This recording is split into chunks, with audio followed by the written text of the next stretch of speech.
ಓಂ ಶ್ರೀ ಗುರುಭ್ಯೋ ನಮಃ. ಗುರುಗಳ ಪಾದಾರ ಬಿಂದಗಳಿಗೆ ವಂದಿಸುತ್ತಾ ಎಲ್ಲ ಆತ್ಮಜ್ಯೋತಿಗಳಿಗೂ ನನ್ನ ನಮನಗಳು. ಒಂದು ಶ್ಲೋಕದ ಮೂಲಕ ಈ ದಿನದ ಕ್ಲಾಸ್ ಅನ್ನ ಪ್ರಾರಂಭಿಸೋಣ. ಪದ್ಮಾಸನಸ್ತಾಂ ವಿಕಸಿತವದನಾಂ ಪದ್ಮಪತ್ರಾಯತಾಕ್ಷೀಂ ಹೇಮಾಭಾಂ ಪೀತವಸ್ತ್ರಾಂ ಕರಕಲಿತಲಸತ್ಯೇಮಾ ಪದ್ಮಾವರಾಂಗೀ ಧ್ಯಾಯೇ ಸರ್ವಾಲಂಕಾರಯುಕ್ತಾಂ ಸಕಲಾಭಯದಾಂ ಭಕ್ತಾನಾಂ ಭವಾನಿ ಶ್ರೀ ವಿದ್ಯಾಶಾಂತಮೂರ್ತಿಂ ಸಕಲ ಸುರನುತಾಂ ಸರ್ವಸಂಕಲ್ಪದಾರ್ಥಿ ಧ್ಯಾಯೇ ಪರಮಂಬಿಕಾಂ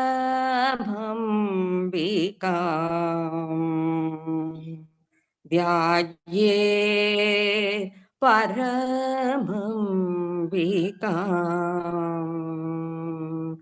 ಓಂ ಶ್ರೀ ಮಾತ್ರೇ ನಮಃ. ಈ ದಿವಸ ಲಲಿತಾ ಸಹಸ್ರನಾಮದಲ್ಲಿ ನಾವು 42ನೇ ನಾಮವನ್ನ ಕಾಣ್ತಾ ಇದ್ದೀವಿ. 42ನೇ ನಾಮದ ಅರ್ಥವನ್ನ ನಾವೀಗ ತಿಳ್ಕತಾ ಹೋಗ್ತೀವಿ. ಈ ನಾಮದಲ್ಲಿ 47ನೇ ನಾಮ 47ನೇ ನಾಮ ಈಗ ನಾವು ತಿಳ್ಕತಾ ಹೋಗ್ತೀವಿ. ಏನಿದೆ 47ನೇ ನಾಮ ಅಂತಂದ್ರೆ ನಿಶ್ಚಿಂತ, ನಿರಹಂಕಾರ, ನಿರ್ಮೋಹ, ಮೋಹನಾಶಿನಿ, ನಿರ್ಮಮ, ಮಮತಾಹಂತ್ರಿ, ನಿಷ್ಪಾಪ, ಪಾಪನಾಶಿನಿ ಅಂತ ಅಂದ್ಬಿಟ್ಟು 47ನೇ ನಾಮ ಲಲಿತಾ ಸಹಸ್ರನಾಮದಲ್ಲಿ. ಈ ನಾಮ ನಮ್ಗೆ ಏನ್ ತಿಳಿಸ್ತಾ ಇದೆ ಅಂತಂದ್ರೆ ನಿರ್ವಿಕಾರವಾದ ಲಲಿತೆಯ ಒಂದು ರೂಪವನ್ನು ತಿಳಿಸುವುದು ಅಲ್ದಿರ ಮತ್ತೆ ನಮಗೆ ಒಂದು ಸಂದೇಶವನ್ನು ಕೂಡ ಕೊಡ್ತಾ ಇದೆ. ಯಾವ ರೀತಿ ನಾವು ಇರಬೇಕು, ಆ ಲಲಿತೆ ನಮ್ಗೆ ಹೇಗೆ ನಮ್ಮ ದೋಷಗಳನ್ನೆಲ್ಲ ಪರಿಹಾರ ಮಾಡ್ತಾಳೆ ಅವಳನ್ನ ನಂಬಿದಾಗ ಅನ್ನೋ ಒಂದು ಸಂದೇಶ ಕೂಡ ಈ ನಾಮದಲ್ಲಿ ನಾವು ನೋಡ್ತಾ ಹೋಗ್ತೀವಿ. ಮೊದಲಿಗೆ ನಿಶ್ಚಿಂತ ಅಂತ ಅನ್ನೋ ನಾಮನ ನೋಡೋಣ. ನಿಶ್ಚಿಂತೆ ಅಂತಂದ್ರೆ ನಿಶ್ಚಿಂತ ಅಂತಂದ್ರೆ ಮಾತೆಗೆ ಯಾವ ಚಿಂತೆನೂ ಇಲ್ಲದೆ ಇರೋಳು ಮಾತೆ, ಅವಳಿಗೆ ಯಾವ ಚಿಂತೆನೂ ಇಲ್ಲ. ಆದ್ರೆ ಈ ಚಿಂತೆ ಎಲ್ಲ ಯಾರಿಗಿದ್ಯಪ್ಪ ಅಂತಂದ್ರೆ ಈ ಜೀವಿ ಆ ಚಿಂತೆ ಒಳಗೇ ಮುಳುಗೋಗಿದ್ದಾನೆ. ಆ ಚಿಂತೆ ಅನ್ನೋದು ಏನಾಗಿದೆಯಪ್ಪ ಅಂದ್ರೆ ಇವನ್ಗೆ ಚಿತೆ ಆಗ್ಬಿಟ್ಟಿದೆ. ಅದು ಚಿತೆ ಆಗಿ ಏನ್ ಮಾಡ್ತಾ ಇದೆ, ಇವನು ಸತ್ತ ಮೇಲೆ ಅವನಿಗೆ ಚಿತೆ ಅನ್ನೋದು ಸಿಗುತ್ತೆ. ಆದ್ರೆ ಇವನ್ ಬದುಕಿರುವಾಗಲೇ ಆ ಚಿತೆ ಒಳಗೆ ಬಿದ್ದು ಸುಡ್ತಾ ಹೋಗ್ತಾನೆ. ಆ ಚಿಂತೆ ಅನ್ನೋದು ಅಷ್ಟೊಂದು ಆ ಚಿತೆ ರೂಪದಲ್ಲಿ ಅವನನ್ನ ಆ ಚಿಂತೆ ಅನ್ನೋದು ಸುಡ್ತಾ ಹೋಗುತ್ತೆ. ಅಂತ ಸಮಯದಲ್ಲಿ ನಾವು ಮಾತೆನ ಧ್ಯಾನ ಮಾಡಿದಾಗ, ಆ ಮಾತೆನ ನಾವು ಸ್ಮರಿಸಿದಾಗ, ಅಮ್ಮ ನೀನೇ ನನ್ಗೆಲ್ಲ ಅಂತ ಅಂದ್ಬಿಟ್ಟು ಆ ಮಾತೆ ಮೇಲೆ ನಾವು ನಂಬಿಕೆ ಇಟ್ಟಾಗ ಏನಾಗತ್ತೆ ಅಂತಂದ್ರೆ ಆ ಮಾತೆ ಆ ಚಿಂತೆನ ಸುಟ್ಟು ಹಾಕಿ ಆ ಚಿಂತೆನ ಚಿತೆ ಕಡೆಗೆ ಕಳ್ಸುತ್ತೆ. ಆ ಚಿಂತೆ ಅನ್ನೋದು ಅವಾಗ ಆ ಚಿತೆಯಲ್ಲಿ ಸುಡುತ್ತೆ. ಆ ಮಾತೆಯ ಒಂದು ಧ್ಯಾನದಿಂದ, ಆ ಸ್ಮರಣೆಯಿಂದ ಆ ಚಿಂತೆ ಅನ್ನೋದು ಸುಟ್ಟು ಹೋಗುತ್ತೆ ಅಂತ ಅಂದ್ಬಿಟ್ಟು ಹೇಳ್ತಾರೆ. ಮಾತೆ ನಾನು ನನ್ನದು ಅದು ಅಭಿಮಾನ ಅವಳಿಗೆ ಯಾವ್ದ ಅಭಿಮಾನ ಕೂಡ ಇಲ್ಲ ಮಾತೆಗೆ. ಆದ್ರೆ ಇರೋದೆಲ್ಲ ಯಾರಿಗೆ? ಈ ಜೀವಿಗೆ. ಈ ಜೀವಿ ಏನ್ ಮಾಡ್ತಾನೆ, ಈ ಪ್ರಾಪಂಚಿಕ ವ್ಯಾಮೋಹದಲ್ಲಿ ಒಳಗಾಗ್ಬಿಟ್ಟು ಈ ಪ್ರಾಪಂಚಿಕ ವ್ಯಾಮೋಹಕ್ಕೆ ಒಳಗಾಗ್ಬಿಡ್ತಾನೆ. ಈ ಒಳಗಾಗ್ಬಿಟ್ಟು ಏನ್ ಮಾಡ್ತಾ ಇದ್ದಾನೆ, ಎಲ್ಲ ನನ್ನದು, ನನ್ನ ಹೆಂಡತಿ, ನನ್ನ ಮಕ್ಕಳು, ನನ್ನ ಸಂಸಾರ ಅನ್ನೋ ವ್ಯಾಮೋಹದಲ್ಲಿ ಇವನು ಯಾವಾಗ ಬೀಳ್ತಾನೋ ಅವಾಗ ಏನಾಗತ್ತೆ, ನಾನು ಅಯ್ಯೋ ನನ್ನ ಮಕ್ಕಳಿಗೆಲ್ಲ ನನ್ನ ಐಶ್ವರ್ಯ ಸಂಪಾದನೆ ಮಾಡ್ಬೇಕು, ಇವ್ರನ್ನೆಲ್ಲ ನಾನು ಜೋಪಾನವಾಗಿ ನೋಡ್ಕೋಬೇಕು, ಒಂದು ಅಭಿಮಾನ ಅವನಲ್ಲಿ ಹುಟ್ತಾ ಹೋಗುತ್ತೆ. ಅವನೇನ್ ಮಾಡ್ತಾನೆ, ಅದಕ್ಕಾಗಿ ಬೇಕಾದಷ್ಟು ಕಷ್ಟಗಳನ್ನ ಪಡ್ತಾನೆ, ಎಲ್ಲ ಮಾಡ್ತಾನೆ. ಆ ಮಾಡಿ ಬೇಕಾದಷ್ಟು ಕಷ್ಟ ನಷ್ಟಗಳನ್ನ ಅನುಭವಿಸಿ ಅವನ ಸಂಸಾರವನ್ನ ಚೆನ್ನಾಗಿ ಇಡಕ್ ಪ್ರಯತ್ನ ಪಡ್ತಾನೆ, ಬೇಕಾದಷ್ಟು ಹಣ ಕೂಡ ಸಂಪಾದನೆ ಮಾಡ್ತಾನೆ. ಆದ್ರೆ ಅವನು ಸಾಯೋವಂತ ಒಂದು ಸ್ಥಿತಿ ಬರುತ್ತೆ. ಆ ಸಾಯೋವಂತ ಸ್ಥಿತಿ ಬಂದಾಗ ಅವನ ಜೊತೆ ಯಾವ ಹೆಂಡತಿನೂ ಹೋಗಲ್ಲ, ಯಾವ ಮಕ್ಕಳು ಹೋಗಲ್ಲ, ಯಾವ ಬಂಧುಗಳು ಕೂಡ ಅವನು ಹೋಗಲ್ಲ. ಅವನು ಹೋಗ್ಬೇಕಾಗಿರೋದು ಒಂಟಿಯಾಗಿ ಅವನು ಆ ಸಾಯೋ ಸ್ಥಿತಿನಲ್ಲಿ ಒಬ್ನೇ ಹೋಗ್ತಾ ಇರ್ತಾನೆ. ಅವಾಗ ಅವನಿಗೆ ಅವಾಗ ಜ್ಞಾನ ಬರುತ್ತೆ, ಅಯ್ಯೋ ನಾನೀಗ ಒಬ್ನೇ ಹೋಗ್ತಾ ಇದ್ದೀನಲ್ಲ, ನಾನು ಇಷ್ಟೆಲ್ಲ ಸಂಪಾದನೆ ಮಾಡಿದೆ, ಎಷ್ಟು ಕಷ್ಟಪಟ್ಟೆ ಈ ಜೀವನ ಮಾಡಕ್ಕೋಸ್ಕರ, ಇಷ್ಟೊಂದು ಕಷ್ಟಪಟ್ಟೆ, ಆದ್ರೆ ಯಾರು ನನ್ ಹಿಂದೆ ಬರ್ತಿಲ್ಲ. ಏನ್ ತಗೊಂಡೋಗ್ತಿದ್ದೀನಿ ನಾನು ಸಂಪಾದನೆ ಮಾಡಿದ್ರಲ್ಲಿ ಏನು ಕೂಡ ನಾನು ತಗೊಂಡೋಗ್ತಾ ಇಲ್ಲ, ನಾನು ಒಂಟಿಯಾಗಿ ಹೋಗ್ತಾ ಇದ್ದೀನಿ ಅಂತ ಅನ್ಬಿಟ್ಟು ಅವಾಗ ಅನ್ಸುತ್ತೆ. ಅದಕ್ಕೆ ಹೇಳ್ತಾರೆ, ಆ ವ್ಯಾಮೋಹನ ನಾವು ಈಗಿನಿಂದನೇ ಕಳ್ಕೋಬೇಕು, ಈ ಜೀವಿತದಲ್ಲೇ ಆ ವ್ಯಾಮೋಹವನ್ನ ಕಳ್ಕೋಬೇಕು ಅಂತ ಅಂದಾಗ ನಾವು ಆ ಮಾತನ್ನ ಧ್ಯಾನ ಮಾಡ್ಬೇಕು. ಆ ಮಾತನ್ನ ಧ್ಯಾನ ಮಾಡಿದಾಗ ಏನಾಗತ್ತೆ, ಆ ಮೋಹ ಅನ್ನೋದನ್ನ ಆ ಮಾತೆ ಕಳೀತಾಳೆ, ಆ ಮೋಹನ ಧ್ವಂಸ ಮಾಡಿ ವಿರಕ್ತಿಯನ್ನ ಅನುಗ್ರಹ ಮಾಡ್ತಾಳೆ ಅಂತ ಅನ್ಬಿಟ್ಟು ಈ ನಾಮ ನಮ್ಗೆ ತಿಳಿಸ್ತಾ ಇದೆ.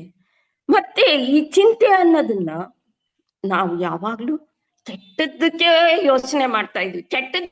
ಕೆಟ್ಟ ಚಿಂತನೆಯನ್ನೇ ನಮಗೆ ಮನಸ್ಸಿನಲ್ಲಿ ಜಾಸ್ತಿ ಬರುತ್ತೆ.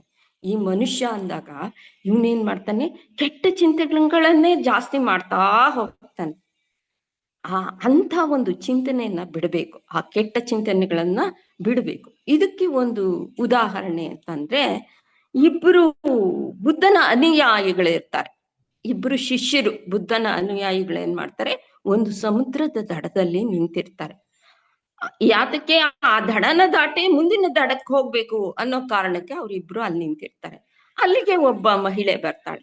ಆ ಮಹಿಳೆ ಬಂದು ಕೇಳ್ತಾಳೆ, ಅಪ್ಪ ಹೇಗೂ ನೀವು ಈ ದಡನ ದಾಟ್ತಾ ಇದ್ದೀರಲ್ವಾ, ಹಾಗೆ ನನ್ನನ್ನು ಸ್ವಲ್ಪ ದಾಟಿಸ್ಬಿಡ್ರಪ್ಪ, ನನ್ಗೆ ಒಬ್ಳೆ ಹೋಗೋದಿಕ್ಕೆ ಸಾಧ್ಯ ಆಗ್ತಾ ಇಲ್ಲ ಅಂತ ಕೇಳ್ತಾಳೆ ಆ ಬುದ್ಧನ ಅನುಯಾಯಿಗಳನ್ನ. ಹಾಗೆ ಕೇಳಿದಾಗ ಅದ್ರಲ್ಲಿ ಒಬ್ಬ ಏನ್ ಮಾಡ್ತಾನೆ, ಖಂಡಿತವಾಗಿ ಹೇಳ್ಬಿಡ್ತಾನೆ, ಇಲ್ಲಮ್ಮ ಆಗಲ್ಲ ನಿನ್ನ ಈ ದಡ ದಾಡ್ಸಕ್ಕೆ ಅಂತ ಅನ್ಬಿಟ್ಟು ಖಂಡಿತವಾಗಿ ಹೇಳ್ಬಿಡ್ತಾನೆ. ಆದ್ರೆ ಇನ್ನೊಬ್ಬ ಶಿಷ್ಯ ಹೇಳ್ತಾನೆ, ಇಲ್ಲಮ್ಮ ಬಾ ನಾನ್ ಕರ್ಕೊಂಡು ಹೋಗ್ತೀನಿ ಅಂತ ಅನ್ಬಿಟ್ಟು ಅವನೇನ್ ಮಾಡ್ತಾನೆ, ಅವಳನ್ ಕೈ ಹಿಡ್ಕೊಂಡು ಆ ಸಮುದ್ರದಲ್ಲಿ ಹೋಗ್ತಾ ಇರ್ತಾನೆ ದಡ ದಾಟ್ಸಕ್ಕೋಸ್ಕರ. ಹೋಗ್ತಾ ಇರ್ಬೇಕಾದ್ರೆ ಏನಾಗತ್ತೆ, ಅಲೆಗಳು ಜೋರಾಗಿ ಬರಕ್ ಶುರುವಾದಾಗ ಆ ಮಹಿಳೆಗೆ ಭಯ ಹತ್ಕೊಂಡ್ಬಿಡುತ್ತೆ. ಅಯ್ಯೋ ಅಲೆಗಳು ಬರ್ತಾ ಇದೆ, ನಾನೇನಾಗ್ತೀನೋ ಅಂದಾಗ ಅವನೇನ್ ಮಾಡ್ತಾನೆ, ಆ ಮಹಿಳೆನ ಎತ್ತಿ ತನ್ನ ಭುಜದ ಮೇಲೆ ಇಟ್ಕೊಂಡು ಆ ದಡನ ತಲುಪಿಸ್ತಾನೆ. ಆ ದಡ ತಲುಪಿಸಿ ಅವಳನ್ನು ಕಳಿಸ್ಕೊಡ್ತಾನೆ.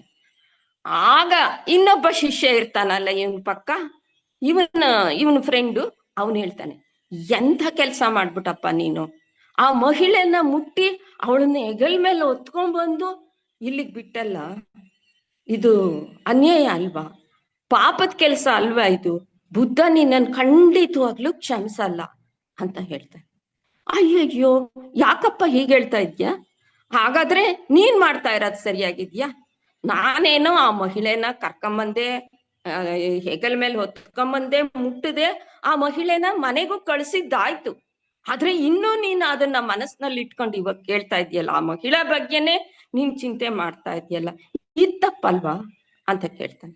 ಅಂದ್ರೆ ನಾವು ಯಾವುದೇ ಒಂದು ಕೆಟ್ಟ ಯೋಚನೆಗಳನ್ನ, ಕೆಟ್ಟ ಚಿಂತೆಗಳನ್ನ ನಾವು ಮಾಡಿದ್ರೆ ಅದು ಪಾಪಕ್ಕೆ ನಾವು ಗುರಿ ಆಗ್ತೀವಿ ಅಂತ ಅನ್ಬಿಟ್ಟು ಹೇಳ್ತಾರೆ. ಅದಕ್ಕಾಗಿ ನಾವು ಯಾವಾಗ್ಲೂ ಒಳ್ಳೆ ಚಿಂತೆಗಳನ್ನ ಮಾಡ್ತಾ ಹೋಗ್ಬೇಕು, ಕೆಟ್ಟ ಚಿಂತನೆಗಳನ್ನ ನಾವು ಬಿಡ್ಬೇಕು ಅನ್ನೋದು ಈ ನಾಮದಿಂದ ನಮ್ಗೆ ಅರ್ಥ ಆಗ್ತಾ ಇದೆ. ಮುಂದಿನ ನಾಮ ನಿರಹಂಕಾರ ಅಂತ. ನಿರಹಂಕಾರ ಅಂದ್ರೆ ಮಾತೆ ಅಹಂಕಾರ ಇಲ್ದೋಳು, ಮಾತೆಗೆ ಅಹಂಕಾರ ಅನ್ನೋದೇ ಇಲ್ಲ. ಆದ್ರೆ ಈ ಜೀವಿಗೆ ಏನಾರ ಒಳ್ಳೆ ಅಧಿಕಾರ ಸಿಕ್ತು, ಒಳ್ಳೆ ಐಶ್ವರ್ಯ ಸಿಕ್ತು, ಒಳ್ಳೆ ಸ್ಥಿತಿಗೆ ಬಂದ ಅಂದ್ರೆ ಅವನಲ್ಲಿ ಅಹಂಕಾರ ಅನ್ನೋದು ತುಂಬ್ಕೊಂಡ್ಬಿಡುತ್ತೆ. ಅಹಂಕಾರದಿಂದಲೇ ಅವನ್ ಕೂಡಿರ್ತಾನೆ, ಒಳ್ಳೆ ಐಶ್ವರ್ಯ, ಒಳ್ಳೆ ಅಧಿಕಾರ ಇವೆಲ್ಲ ಸಿಕ್ಕಿದಾಗ ಅವನನ್ನ ಮಾತಾಡ್ಸಕ್ಕೆ ಆಗಲ್ಲ, ಅಹಂಕಾರದಲ್ಲಿ ಇರ್ತಾನೆ. ಆದ್ರೆ ಶಂಕರರು ಇದಕ್ಕೊಂದು ಮಾತು ಹೇಳ್ತಾರೆ, ಒಂದ್ ಕಡೆ ಒಂದು ಮಾತು ಹೇಳಿದ್ದಾರೆ, ಏನಪ್ಪಾ ಅಂತಂದ್ರೆ,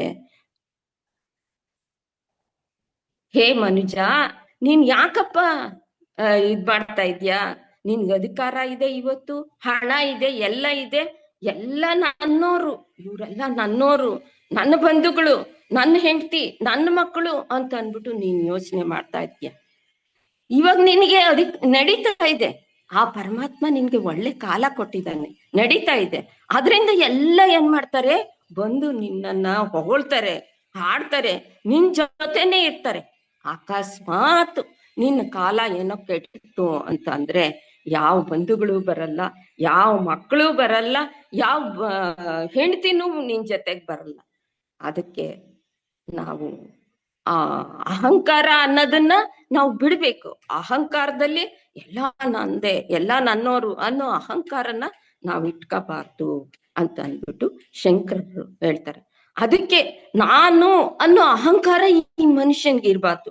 ಯಾವಾಗ ನಾನು ಅಂತ ನಾವು ಹೇಳ್ತಾ ಹೋಗ್ತೀವೋ ಅವಾಗ ಏನಾಗತ್ತಪ್ಪ ಅಂತಂದ್ರೆ ಅಹಂಕಾರ ಅನ್ನೋದು ನಮ್ಮಲ್ಲಿ ತುಂಬ್ಕೊಳತ್ತೆ. ನಾನು ಅನ್ನೋದೇ ಅಹಂಕಾರ. ಆ ಅಹಂಕಾರನ ನಾವು ಬಿಡ್ಬೇಕು. ಆ ನಿರಹಂಕಾರವಾಗಿ ನಾವ್ ಯಾವಾಗ ಇರ್ತೀವೋ ಅವಾಗ ನಮ್ಮ ಶ್ರೇಷ್ಠತೆ ಅನ್ನೋದು ಜಾಸ್ತಿ ಆಗ್ತಾ ಹೋಗುತ್ತೆ. ಇದಕ್ಕೆ ಒಂದು ಉದಾಹರಣೆ ಏನಪ್ಪಾ ಅಂದ್ರೆ, ಸೀತಾಮಾತೆನ ರಾವಣಾಸುರ ತಗೊಂಡ್ ಹೋಗಿ ಲಂಕೆನಲ್ಲಿ ಇಟ್ಕೊಂಡಿರ್ತಾನೆ. ಆ ಲಂಕೆನಲ್ಲಿ ಸೀತಾಮಾತೆ ಇದಾಳ ಅಂತ ನೋಡ್ಕೊಂಡ್ ಬರೋ ಅಂತ ಒಂದು ಸಮಯ. ಅದಕ್ಕೆ ಏನ್ ಮಾಡ್ತಾರೆ, ಈ ಕಪಿ ಸೈನ್ಯ ಎಲ್ಲ ಸೇರ್ಕೊಂಡು ಈ ಒಂದು ಸಭೆನ ನಡೆಸ್ತಾ ಹೋಗ್ತಾರೆ. ಅಲ್ಲಿಗೆ ಹೋಗೋರು ಯಾರು ಅಂತಂದ್ರೆ, ಸಮುದ್ರನ ಉಲ್ಲಂಘನೆ ಮಾಡಿ ಆ ಲಂಕೆಗೆ ಹೋಗ್ಬೇಕಾಗಿರುತ್ತೆ. ಅಂತ ಸಮಯದಲ್ಲಿ ಅಲ್ಲಿಗೆ ಹೋಗೋರು ಯಾರು, ಆ ಮಾತೆನ ಕಂಡುಬಿಟ್ಟು ಬರೋ ಅಂತವ್ರು ಯಾರು ಅಂತ ಅಂದ್ಬಿಟ್ಟು ಎಲ್ಲ ಸಭೆ ನಡೆಸುವಾಗ ಅಲ್ಲಿಗೆ ಹನುಮಂತ ಬರ್ತಾನೆ. ಹನುಮಂತ ಹೇಳ್ತಾನೆ, ನಾ ಶ್ರೀರಾಮ ಬಾಣದಂತೆ ಗುರಿ ತಲುಪಿ ಲಂಕೆಗೆ ಹೋಗ್ ಬರ್ತೀನಿ ಅಂತ ಅನ್ಬಿಟ್ಟು ಹೇಳ್ತಾನೆ. ಏನ್ ಹೇಳ್ತಾನ ಅವನು, ಶ್ರೀರಾಮ ಬಾಣದಂತೆ ಗುರಿ ತಲುಪಿ ಅಂದ್ರೆ ಶ್ರೀರಾಮ ಯಾವಾಗ್ಲೂ ಬಾಣ ಬಿಟ್ರೆ ಅವನ್ ಗುರಿ ಯಾವಾಗ್ಲೂ ತಪ್ಪದೇ ಇಲ್ಲ. ಆ ರೀತಿ ಶ್ರೀರಾಮನ ಬಾಣದ ಗುರಿ ಹೇಗಿರುತ್ತೋ ಆ ಗುರಿಯಂತೆ ನಾನು ಆ ಲಂಕೆನ ತಲುಪಿ ಆ ಮಾತೆನ ಕಂಡು ಬರ್ತೀನಿ ಅಂತ ಹೇಳ್ತಾನೆ. ಹಾಗಾದ್ರೆ ಈ ಮಾತಿನಲ್ಲಿ ಏನಿದೆ ಅಂತ ನಾವು ನೋಡಿದಾಗ, ಇಲ್ಲಿ ಹನುಮಂತ ನಾನ್ ಹೋಗ್ತೀನಿ, ನಾನ್ ಲಂಕೆಗೆ ಹೋಗಿ ಆ ಮಾತೆನ ಕಂಡುಬಿಟ್ಟು ಬರ್ತೀನಿ ಅಂತ ಹೇಳಲ್ಲ, ಶ್ರೀರಾಮ ಬಾಣದಂತೆ ಅಂತ ಹೇಳ್ತಾನೆ. ಹಾಗಾದ್ರೆ ಇಲ್ಲಿ ಏನು ಅಂತಂದ್ರೆ, ಅವನ ಭಾವನೆ ಏನಿದ್ಯಪ್ಪ ಅಂತಂದ್ರೆ, ಈ ಶರೀರ ನಾನಲ್ಲ, ಇದು ನಿಮಿತ್ತ ಮಾತ್ರ. ನಾನು ಅನ್ನೋದು ಈ ಶರೀರ ಏನಿದೆಯೋ ಅದು ನಿಮಿತ್ತ ಮಾತ್ರ. ಅದಕ್ಕೋಸ್ಕರ ನಾನು ಅಂತ ಹೇಳ್ಕೊಳ್ಳಲ್ಲ. ಅಷ್ಟು ಜ್ಞಾನಿ ಹನುಮಂತ ಅನ್ನೋ. ಆ ಜ್ಞಾನ ಈ ಮನುಷ್ಯನಲ್ಲಿ ಬರ್ಬೇಕಾದ್ರೆ ಅವನು ಎಷ್ಟೋ ಸಾಧನೆಗಳನ್ನ ಮಾಡ್ಬೇಕು. ಈ ನಾನು ಅನ್ನೋದನ್ನ ಅವನು ಬಿಡ್ಬೇಕಾದ್ರೆ ಎಷ್ಟು ಸಾಧನೆನ ಮಾಡಿದ್ರೆ ಅದು ಬರುತ್ತೋ ನಮ್ಗೆ ಗೊತ್ತಿಲ್ಲ. ಆದ್ರಿಂದ ಈ ನಾನು ಅನ್ನೋದನ್ನ ನಾವು ಬಿಡ್ತಾ ಹೋಗ್ಬೇಕು.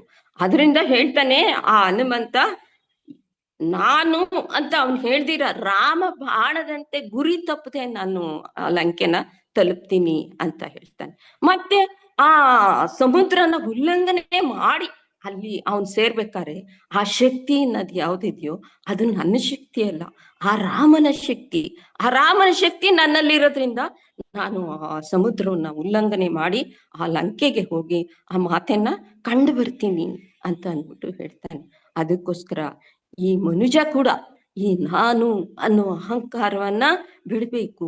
ಎಲ್ಲ ಪರಮಾತ್ಮ ನನ್ನನ್ನ, ಈ ಜೀವನವನ್ನ ಯಾರು ನಡೆಸ್ತಾ ಇದ್ದಾರೆ, ಈ ಜೀವಿಗೆ ಯಾರು ಒಂದು ಶಕ್ತಿಯನ್ನ ಕೊಡ್ತಾ ಇದ್ದಾರೆ, ಇದೆಲ್ಲ ಪರಮಾತ್ಮನಿಂದ ಅಂತ ನಾವು ಅರಿತಾಗ ನಾವು ಒಂದು ಸಾರ್ಥಕ ಜೀವನವನ್ನ ಪಡಿತೀವಿ ಅಂತ ಅಂದ್ಬಿಟ್ಟು ಈ ನಾಮದಿಂದ ನಮ್ಗೆ ಗೊತ್ತಾಗ್ತಾ ಇದೆ. ಮುಂದಿನ ನಾಮ ನಿರ್ಮೋಹ ಅಂತ ಇದೆ.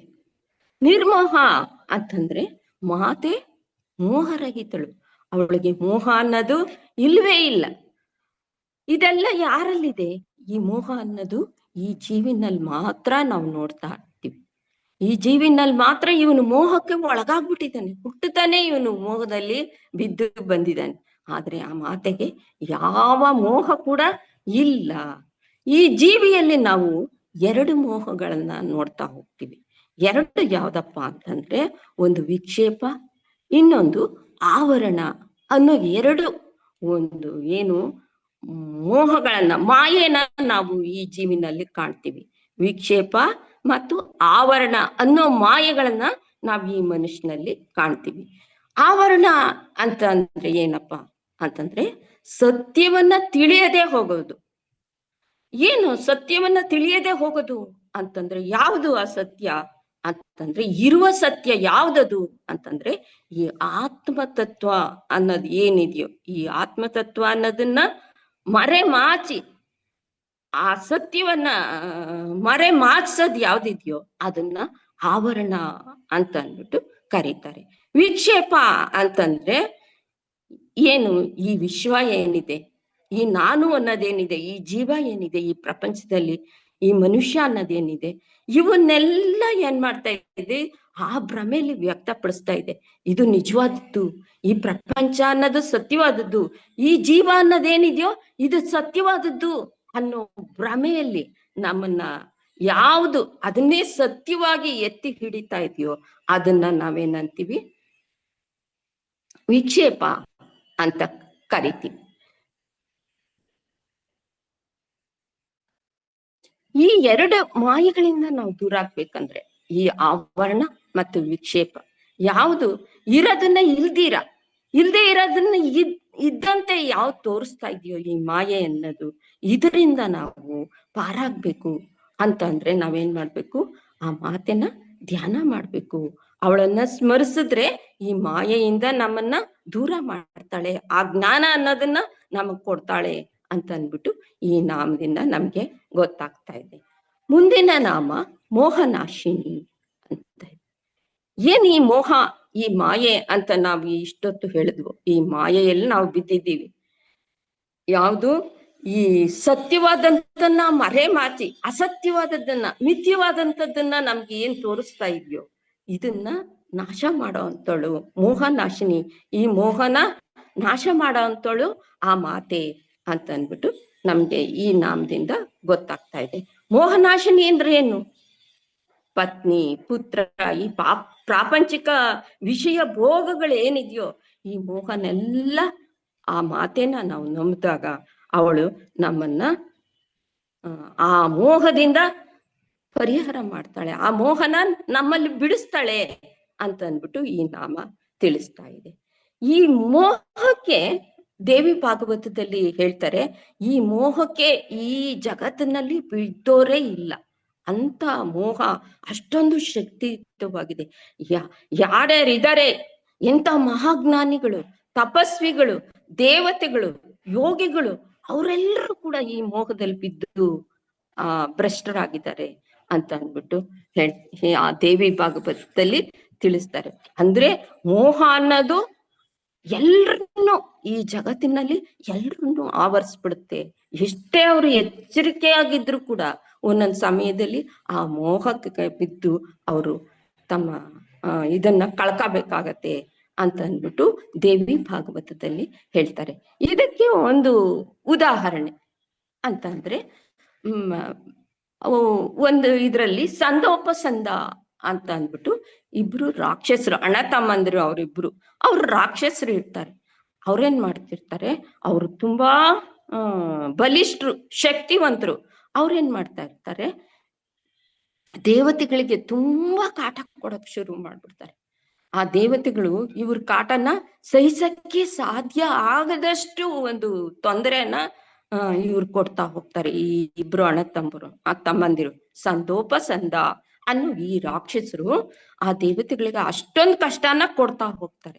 ಅವಾಗ ದೇವತೆಗಳೆಲ್ಲ ಯೋಚನೆ ಮಾಡ್ತಾರೆ, ಇದಕ್ಕೆ ಏನಾರ ಪರಿಹಾರ ಕಂಡ್ಕೊಂಡ್ರೇನೆ, ಇಲ್ಲದೆ ಇದ್ರೆ ನಮ್ಗೆ ಈ ಇದ್ರಲ್ಲಿ ಇರೋದಕ್ಕೆ ಆಗಲ್ಲ ಅಂತ ಅಂದ್ಬಿಟ್ಟು ಅವ್ರೇನ್ ಮಾಡ್ತಾರೆ, ಬ್ರಹ್ಮನ ಹತ್ರ ಬರ್ತಾರೆ. ಬ್ರಹ್ಮನ ಹತ್ರ ಬಂದು ಕೇಳ್ಕತಾರೆ, ನೋಡಿ ಈ ತರ ಸಂದೋಪಸಂದರು ನಮ್ಗೆ ತುಂಬಾ ತೊಂದರೆ ಕೊಡ್ತಾ ಇದ್ದಾರೆ, ಯಜ್ಞ ಯಾಗಾದಿಗಳು ಕೂಡ ಮಾಡೋದಿಕ್ ನಮ್ಗೆ ಆಗ್ತಾ ಇಲ್ಲ, ಇದೇ ರೀತಿ ಆದ್ರೆ ನಮ್ಮ ಪರಿಸ್ಥಿತಿ ತುಂಬಾ ಹದಗೆಡುತ್ತೆ, ಇದಕ್ಕೇನಾರ ನೀವು ಪರಿಹಾರ ಮಾಡ್ಲೇಬೇಕು ಅಂತ ಅಂದ್ಬಿಟ್ಟು ಬ್ರಹ್ಮನ ಹತ್ರಕ್ ಬಂದು ಕೇಳ್ಕಂತಾರೆ. ಆಗ ಬ್ರಹ್ಮ ಸ್ವಲ್ಪ ಹೊತ್ತು ಯೋಚನೆ ಮಾಡ್ತಾರೆ. ಯೋಚನೆ ಮಾಡಿದಾಗ ಆತನ್ಗೊಳಿಯುತ್ತೆ, ಅವ್ರಿಗೆ ಗೊತ್ತಿರುತ್ತೆ ಈ ಇಬ್ಬರ ಸಂದೋಪಸಂದರ ಈ ಮರಣದ ಒಂದು ರಹಸ್ಯ ಅನ್ನೋದು ಆ ಬ್ರಹ್ಮನಿಗೆ ಗೊತ್ತಿರುತ್ತೆ. ಆವಾಗ ಅವ್ರು ಯೋಚನೆ ಮಾಡಿ, ಆಯ್ತು ನೀವ್ ಹೊರಡಿ, ನಾನು ಅದಕ್ಕೇನ್ ಬೇಕೋ ಅದ್ ಮಾಡ್ತೀನಿ ಅಂತ ಹೇಳ್ಬಿಟ್ಟು ದೇವತೆಗಳನ್ನ ಕಳಿಸ್ಬಿಟ್ಟು ಇವ್ರೇನ್ ಮಾಡ್ತಾರೆ, ಅದಕ್ಕೆ ಒಂದು ಇದನ್ನ ಕಾರ್ಯನ ಶುರು ಮಾಡ್ತಾರೆ. ಇವ್ರಿಗೆ ಹೊಳೆಯುತ್ತೆ, ಹೌದಲ್ವಾ, ಇವರಿಬ್ರಿಗೂ ಈ ತರ ಮರಣದ ಒಂದು ಇದಿದೆ ಅಂದ್ರೆ ಅಣ್ಣ ತಮ್ಮಂದಿರೆ ಅವರು ವರ ಪಡ್ಕೊಂಡಿರ್ತಾರೆ ಆ ಭಗವಂತನ ಹತ್ರ, ನಮ್ಗೆ ಯಾರಿಂದಲೂ ಸಾವಾಗ್ಬಾರ್ದು, ನಮ್ಮಿಬ್ರಲ್ಲೇ ಅವನು ಅವನಿಂದ ನನಗೆ ಇಬ್ರಿಂದಲೇ ಸಾವಾಗ್ಬೇಕು ಅಂದ್ರೆ ನಾವು ಅಷ್ಟು ಚೆನ್ನಾಗಿರ್ತೀವಿ, ಮುಂದೆ ಯಾವಾಗ್ಲೂ ನಾವ್ ಏನು ಮಾಡ್ಕೊಳಲ್ಲ ಅನ್ನೋ ಒಂದು ಉದ್ದೇಶ ಅವರಲ್ಲಿ ಇರುತ್ತೆ. ನಮ್ಮಿಬ್ರಲ್ಲೂ ಯಾವುದೇ ಒಂದು ಮನಸ್ತಾಪ ಅನ್ನೋದು ಉಂಟಾಗಲ್ಲ, ನಾವ್ ಹೀಗೆ ಇರ್ತೀವಿ ಅಣ್ಣ ತಮ್ಮಂದ್ರು ಅನ್ನೋ ಒಂದು ನಂಬಿಕೆಯಿಂದ ಅವ್ರೇನ್ ಮಾಡಿರ್ತಾರೆ, ಯಾರಿಂದಲೂ ನಮಗ್ ಸಾವು ಬರ್ಕೊಡ್ದು, ಹಾಗೇನಾದ್ರೂ ಬಂತು ಅಂದ್ರೆ ನಮ್ಮಿಬ್ರಲ್ಲೇ ಆ ಸಾವು ಬರಬೇಕು ಅನ್ನೋದನ್ನ ಅವರನ್ನ ಪಡ್ಕೊಂಡಿರ್ತಾರೆ. ಅದು ಬ್ರಹ್ಮರಿಗೆ ತಿಳಿದಿರುತ್ತೆ. ಆ ತಿಳಿದಾಗ ಏನ್ ಮಾಡ್ತಾರೆ, ಅವ್ರ ಯೋಚನೆ, ಓಹೋ ಇವ್ರಿಬ್ರಿಂದಲೇ ಇವರನ್ನ ಸಾವನ್ನ ನಡೆಸ್ಬೇಕು ಅಂತ ಅನ್ಬಿಟ್ಟು ಯೋಚನೆ ಮಾಡ್ಬಿಟ್ಟು ಅವ್ರೇನ್ ಮಾಡ್ತಾರೆ, ಸುಂದರವಾಗಿರ್ತಕ್ಕಂಥ ಒಬ್ಬ ಮೋಹಿನಿಯನ್ನ ಸೃಷ್ಟಿ ಮಾಡ್ತಾರೆ. ಅವಳ ಹೆಸರು ಮೇನಕ. ಮೇನಕ ಅಂತ ಅಂದ್ಬಿಟ್ಟು ಅವಳನ್ನ ಸೃಷ್ಟಿ ಮಾಡ್ತಾರೆ, ಮೋಹಿನಿಯನ್ನ. ತಿಲೋತ್ತಮೆ ಅನ್ನೋ ಒಬ್ಬ ಮೋಹಿನಿಯನ್ನ ಆ ಬ್ರಹ್ಮರು ಸೃಷ್ಟಿ ಮಾಡ್ತಾರೆ. ಆ ತಿಲೋತ್ತಮೆ ಸೃಷ್ಟಿ ಮಾಡಿದ ತಕ್ಷಣ ಅವಳು ಎಷ್ಟು ಸುಂದರವಾಗಿರ್ತಾಳೆ ಅಂತ ಅಂದ್ರೆ ನೋಡಿದ ತಕ್ಷಣ ಅವರು ಅಲ್ಲೇ ಇದಾಗ್ಬಿಡ್ಬೇಕು, ಅಷ್ಟು ಸೌಂದರ್ಯವತಿಯಾಗಿರ್ತಾಳೆ ಅವಳು ಆ ಮೋಹಿನಿ. ಅವಳನ್ನ ಸೃಷ್ಟಿ ಮಾಡಿ ಇವರಿಬ್ಬರ ಹತ್ರಕ್ಕೆ ಕಳಿಸ್ತಾನೆ, ಅಲ್ಲಿ ಹೋಗು ನೀನು ಅಂತ ಅನ್ಬಿಟ್ಟು ಈ ಸಂದೋಪರಸಂದ ಬಳಿ ಕಳಿಸ್ದಾಗ ಏನಾಗತ್ತೆ, ಆ ಮೋಹಿನಿ ನೋಡಿದ ತಕ್ಷಣ ಇಬ್ರು ಮೋಹಿತರಾಗ್ಬಿಟ್ಟು ಇವಳನ್ನ ನಾನ್ ಮದ್ವೆ ಆಗ್ತೀನಿ ಅಂತ ಅನ್ಬಿಟ್ಟು ಏನು ಒಬ್ರಿಗೊಬ್ರಿಗೆ ಒಂದು ಗಲಾಟೆ ಶುರುವಾಗೋಗುತ್ತೆ. ನನಗ್ ಬೇಕು ಅಂತ ಒಬ್ಬ, ನಾನ್ ಮದ್ವೆ ಆಗ್ತೀನಿ ಅಂತ ಒಬ್ಬ. ಈ ಗಲಾಟೆನಲ್ಲಿ ಏನಾಗುತ್ತೆ, ಆ ಜಗಳ ಅನ್ನೋದು ಉತ್ತುಂಗಕ್ಕೆ ಹೋಗ್ಬಿಟ್ಟು ಒಬ್ರನ್ನ ಹೊಡ್ಕೊಂಡು ಅವರಿಬ್ರು ಅಲ್ಲೇ ಮರಣ ಹೊಂದ್ಬಿಡ್ತಾರೆ. ಈ ತಿಲೋತ್ತಮೆಯ ಕಾರಣ ಏನಾಗುತ್ತೆ, ಅವರಿಬ್ರು ಅಲ್ಲೇ ಮರಣನ ಹೊಂದ್ತಾರೆ, ಸಂದೋಪಸಂತರು ಸಾಯ್ತಾರೆ. ಆ ತಿಲೋತ್ತಮೆ ಸೃಷ್ಟಿಯಾಗಿರ್ತಕ್ಕಂಥ ತಿಲೋತ್ತಮೆ ಅಲ್ಲೇ ನಿಂತಿರ್ತಾಳೆ. ಅವಳಿಗೆ ಎಂತ ಮಹಾಸ್ವರೂಪಿ ಅಂತಂದ್ರೆ ಆ ನೋಡಿದ ತಕ್ಷಣ ಅವರು ಮೋಹಿತರಾಗ್ಬಿಡ್ಬೇಕು ಅಂತ ಸ್ವರೂಪಿ ಆದಂತವಳು. ಇವಾಗ ಏನ್ ಮಾಡೋದು, ಬ್ರಹ್ಮ ಏನೋ ನನ್ ಸೃಷ್ಟಿ ಮಾಡ್ದ, ಈ ಸಂದೋಪಸಂದ್ರು ಇಲ್ಲೇ ಸತ್ರು, ಇನ್ ಮುಂದಿನ ನನ್ ಗತಿ ಏನು ಅಂತ ಅಂದ್ಬಿಟ್ಟು ಅವಳು ಅಲ್ಲೇ ನಿಂತಿದ್ದಾಗ ಆ ಬ್ರಹ್ಮ ಮೇಲಿಂದ ನೋಡ್ತಾರೆ, ಅವರೇ ಮೋಹಿತರಾಗ್ಬಿಡ್ತಾರೆ. ಆ ತಿಲೋತ್ತಮೆ ನೋಡ್ಬಿಟ್ಟು ಮೋಹಿತರಾಗಿ ಬಂದ್ಬಿಡ್ತಾರೆ. ಬಂದು ಅವಳನ್ನ ಹಿಡ್ಕೊಳಕ್ ಹೋಗ್ತಾರೆ. ಅವಾಗ ಅವಳು ಹೇಳ್ತಾಳೆ, ಅಯ್ಯೋ ಬ್ರಹ್ಮ, ನೀನ್ ನನ್ನನ್ನು ಸೃಷ್ಟಿ ಮಾಡ್ದಂತವ್ರು, ನೀನ್ ನನ್ ತಂದೆ ಆದಂತವ್ರು, ಅಂತವ್ರು ನೀವು ಇಂಥ ಕೆಲ್ಸ ಮಾಡಕ್ ಹೊರಟಿದ್ದೀರಲ್ಲ, ಇದ್ ಸರಿನಾ ಅಂತಂದ್ರೆ ಕೇಳದೇ ಇಲ್ಲ. ಅವಳ ಮಾತ ಅವ್ರಿಗೆ ಇದಕ್ಕೆ ಬೀಳಲ್ಲ. ಆದ್ರೂ ಅವಳನ್ನ ಹಿಡ್ಕೊಳಕ್ ಹೋದಾಗ ಏನ್ ಮಾಡ್ತಾಳ, ಅವಳು ಒಂದು ಜಿಂಕೆ ವೇಷನ ತಾಳ್ಬಿಟ್ಟು ಓಡಕ್ ಶುರು ಮಾಡ್ತಾಳೆ. ಯಾವಾಗ ಇವಳು ಜಿಂಕೆ ವೇಷನ ಹಾಕೊಂಡ್ ಓಡಕ್ ಶುರು ಮಾಡಿದ್ಲು, ಬ್ರಹ್ಮರು ಕೂಡ ಏನ್ ಮಾಡ್ತಾರೆ, ಜಿಂಕ ವೇಷನ ಧರಿಸ್ಕೊಂಡು ಅವರು ಅವಳ ಹಿಂದೆ ಓಡಕ್ ಶುರು ಮಾಡ್ತಾರೆ. ಅವಳನ್ನ ಹಿಡೀಲೇಬೇಕು ಅನ್ನೋ ಕಾರಣಕ್ಕೆ ಅವಳ ಹಿಂದೆ ಓಡೋದಕ್ ಶುರು ಮಾಡ್ತಾರೆ. ಅಷ್ಟೊತ್ತಿಗೆ ಅಲ್ಲಿ ಮೇಲಿನಿಂದ ದಿವ್ಯ ಜ್ಞಾನದಿಂದ ಆ ಶಿವ ಅನ್ನೋನು ನೋಡ್ತಾನೆ, ಏನಿದು ಹೀಗಾಗೋಗ್ತಾ ಇದೆಯಲ್ಲ ಅಂತ ಅಂದ್ಬಿಟ್ಟು ತಕ್ಷಣ ಕೆಳಕ್ ಬಂದು ಆ ಬ್ರಹ್ಮರನ್ನ ತಡೀತಾರೆ. ಏನು ಬ್ರಹ್ಮರೇ ಈ ರೀತಿ ಮಾಡ್ತಾ ಇದ್ದೀರಲ್ಲ, ಸೃಷ್ಟಿಕರ್ತರಾದ ನೀವೇ ಈ ತರ ಮಾಡ್ಬಿಟ್ರೆ ಈ ಸೃಷ್ಟಿ ಗತಿ ಏನು, ಇದು ತಪ್ಪಲ್ವಾ ನೀವು ಮಾಡ್ತಾ ಇರೋದು ಅಂದಾಗ ಅವರಿಗೆ ಆಗ ಜ್ಞಾನೋದಯ ಆಗತ್ತೆ. ಅಯ್ಯೋ, ನಾನು ಆ ಮನ್ಮಥನ ಬಾಣಕ್ಕೆ ಒಳಗಾಗ್ಬಿಟ್ಟು ಈ ಶಿವನ ಎದುರು ನಾನು ಅವಮಾನ ಪಡ್ಬೇಕಾಯ್ತಲ್ಲ ಅಂತ ತುಂಬಾ ಪಶ್ಚಾತ್ತಾಪ ಪಟ್ಕೋತಾರೆ. ಆ ರೀತಿ ಆ ದೇವತೆಗಳನ್ನು ಕೂಡ ಈ ಮಾಯೆ ಅನ್ನೋದು ಬಿಡಲ್ಲ, ಅವ್ರನ್ನು ಕೂಡ ಆವರಿಸುತ್ತೆ ಅಂತ ಅಂದ್ಬಿಟ್ಟು ಹೇಳ್ತಾರೆ. ಈ ಮಾಯೆ ಅನ್ನೋದು ಅಷ್ಟೊಂದು ಇದಾಗಿದೆ ಅಂತ ಅಂದ್ಬಿಟ್ಟು ಹೇಳ್ತಾರೆ. ಒಂದ್ ಶರಶಯ್ಯಲ್ಲಿ ಮಲ್ಗಿರ್ತಾರೆ, ಯಾರು ಭೀಷ್ಮಾಚಾರ್ಯರು ಮಲ್ಕೊಂಡಿರ್ತಾರೆ, ಶರಶಯ್ಯಲ್ಲಿ ಮಲ್ಗಿರ್ತಾರೆ. ಆವಾಗ ಅಲ್ಲಿ ಧರ್ಮರಾಯರು ಬರ್ತಾರೆ. ಆ ಧರ್ಮರಾಯರು ಬಂದಾಗ ಆ ಭೀಷ್ಮಾಚಾರ್ಯರು ಹೇಳ್ತಾರೆ, ಈ ಸೃಷ್ಟಿನ ರಕ್ಷಿಸಕ್ಕೋಸ್ಕರ ಮೋಹ ಸ್ವರೂಪವನ್ನ ತಳೆದಿರ್ತಕ್ಕಂತ ಆ ಕೃಷ್ಣ ಪರಮಾತ್ಮನಿಗೆ ನನ್ನ ನಮಸ್ಕಾರಗಳನ್ನು ತಿಳಿಸಪ್ಪ.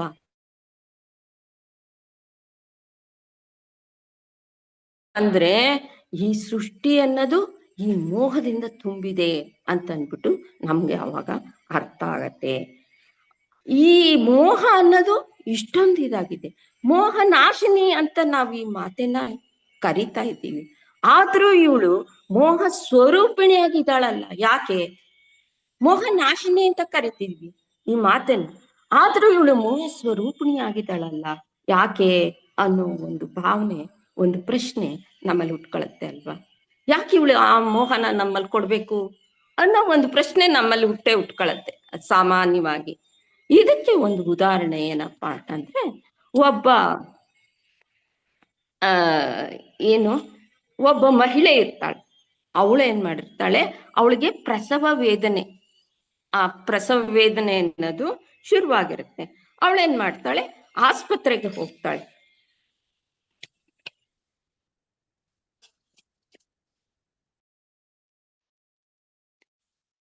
ಆಸ್ಪತ್ರೆಗೆ ಹೋಗ್ಬೇಕಾಗತ್ತೆ. ಅವಳು ಆಸ್ಪತ್ರೆಗೆ ಹೋಗ್ತಾಳೆ. ಆಸ್ಪತ್ರೆಗೆ ಹೋದಾಗ ಏನಾಗತ್ತೆ, ಅವಳು ಆಸ್ಪತ್ರೆಗೆ ಸೇರಿರ್ತಾಳೆ. ಆ ಸೇರಿದಾಗ ಏನಾಗತ್ತೆ ಅಂತಂದ್ರೆ, ಆ ಸ್ವಲ್ಪ ಸಮಯದ ನಂತರ ಅವಳಿಗೆ ಡಿಲಿವರಿ ಆಗಿರುತ್ತೆ. ಆ ಡಿಲಿವರಿ ಆದಾಗ ಅವ್ರು ಏನ್ ಮಾಡ್ತಾರೆ, ನರ್ಸ್ ಇದ್ದೋಳು ಬರ್ತಾಳೆ. ಬಂದ್ಬಿಟ್ಟು ಅವಳ ಗಂಡನ್ಗೆ ಹೇಳ್ತಾಳೆ, ನರ್ಸ್ ಹೇಳ್ತಾಳೆ, ಓ ನಿಮ್ಗೆ ಗಂಡು ಮಗು ಆಗಿದೆ ಅಂತ ಅಂದ್ಬಿಟ್ಟು ನರ್ಸ್ ಹೇಳ್ತಾಳೆ.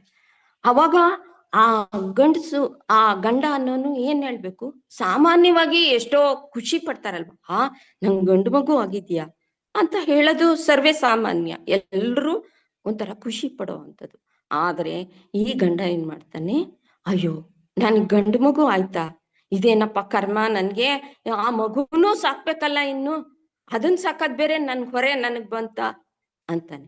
ಅವನ ಅನ್ನೋದಿರ್ಲಿ, ಆ ತಾಯಿನೇ, ಆ ಮಗುನ ಹೆತ್ತಂತ ತಾಯಿನೇ ಆ ರೀತಿ ಹೇಳ್ಬಿಟ್ಟಾಗ ಆ ಮಗು ಗತಿ ಏನಾಗುತ್ತೆ ಅಂದ್ರೆ, ಮೋಹ ಅನ್ನೋದು ಇಲ್ದೆ ಹೋದ್ರೆ ಆ ಮಗುನ ಸಾಕೋರು ಯಾರು, ಆ ಮಗುನ ಪಾಲನೆ ಪೋಷಣೆ ಮಾಡೋರು ಯಾರು. ಅದಕ್ಕೆ ಮೋಹ ಅನ್ನೋದು ಇರಬೇಕು ಅಂತ ಅಂದ್ಬಿಟ್ಟು ಹೇಳ್ತಾರೆ.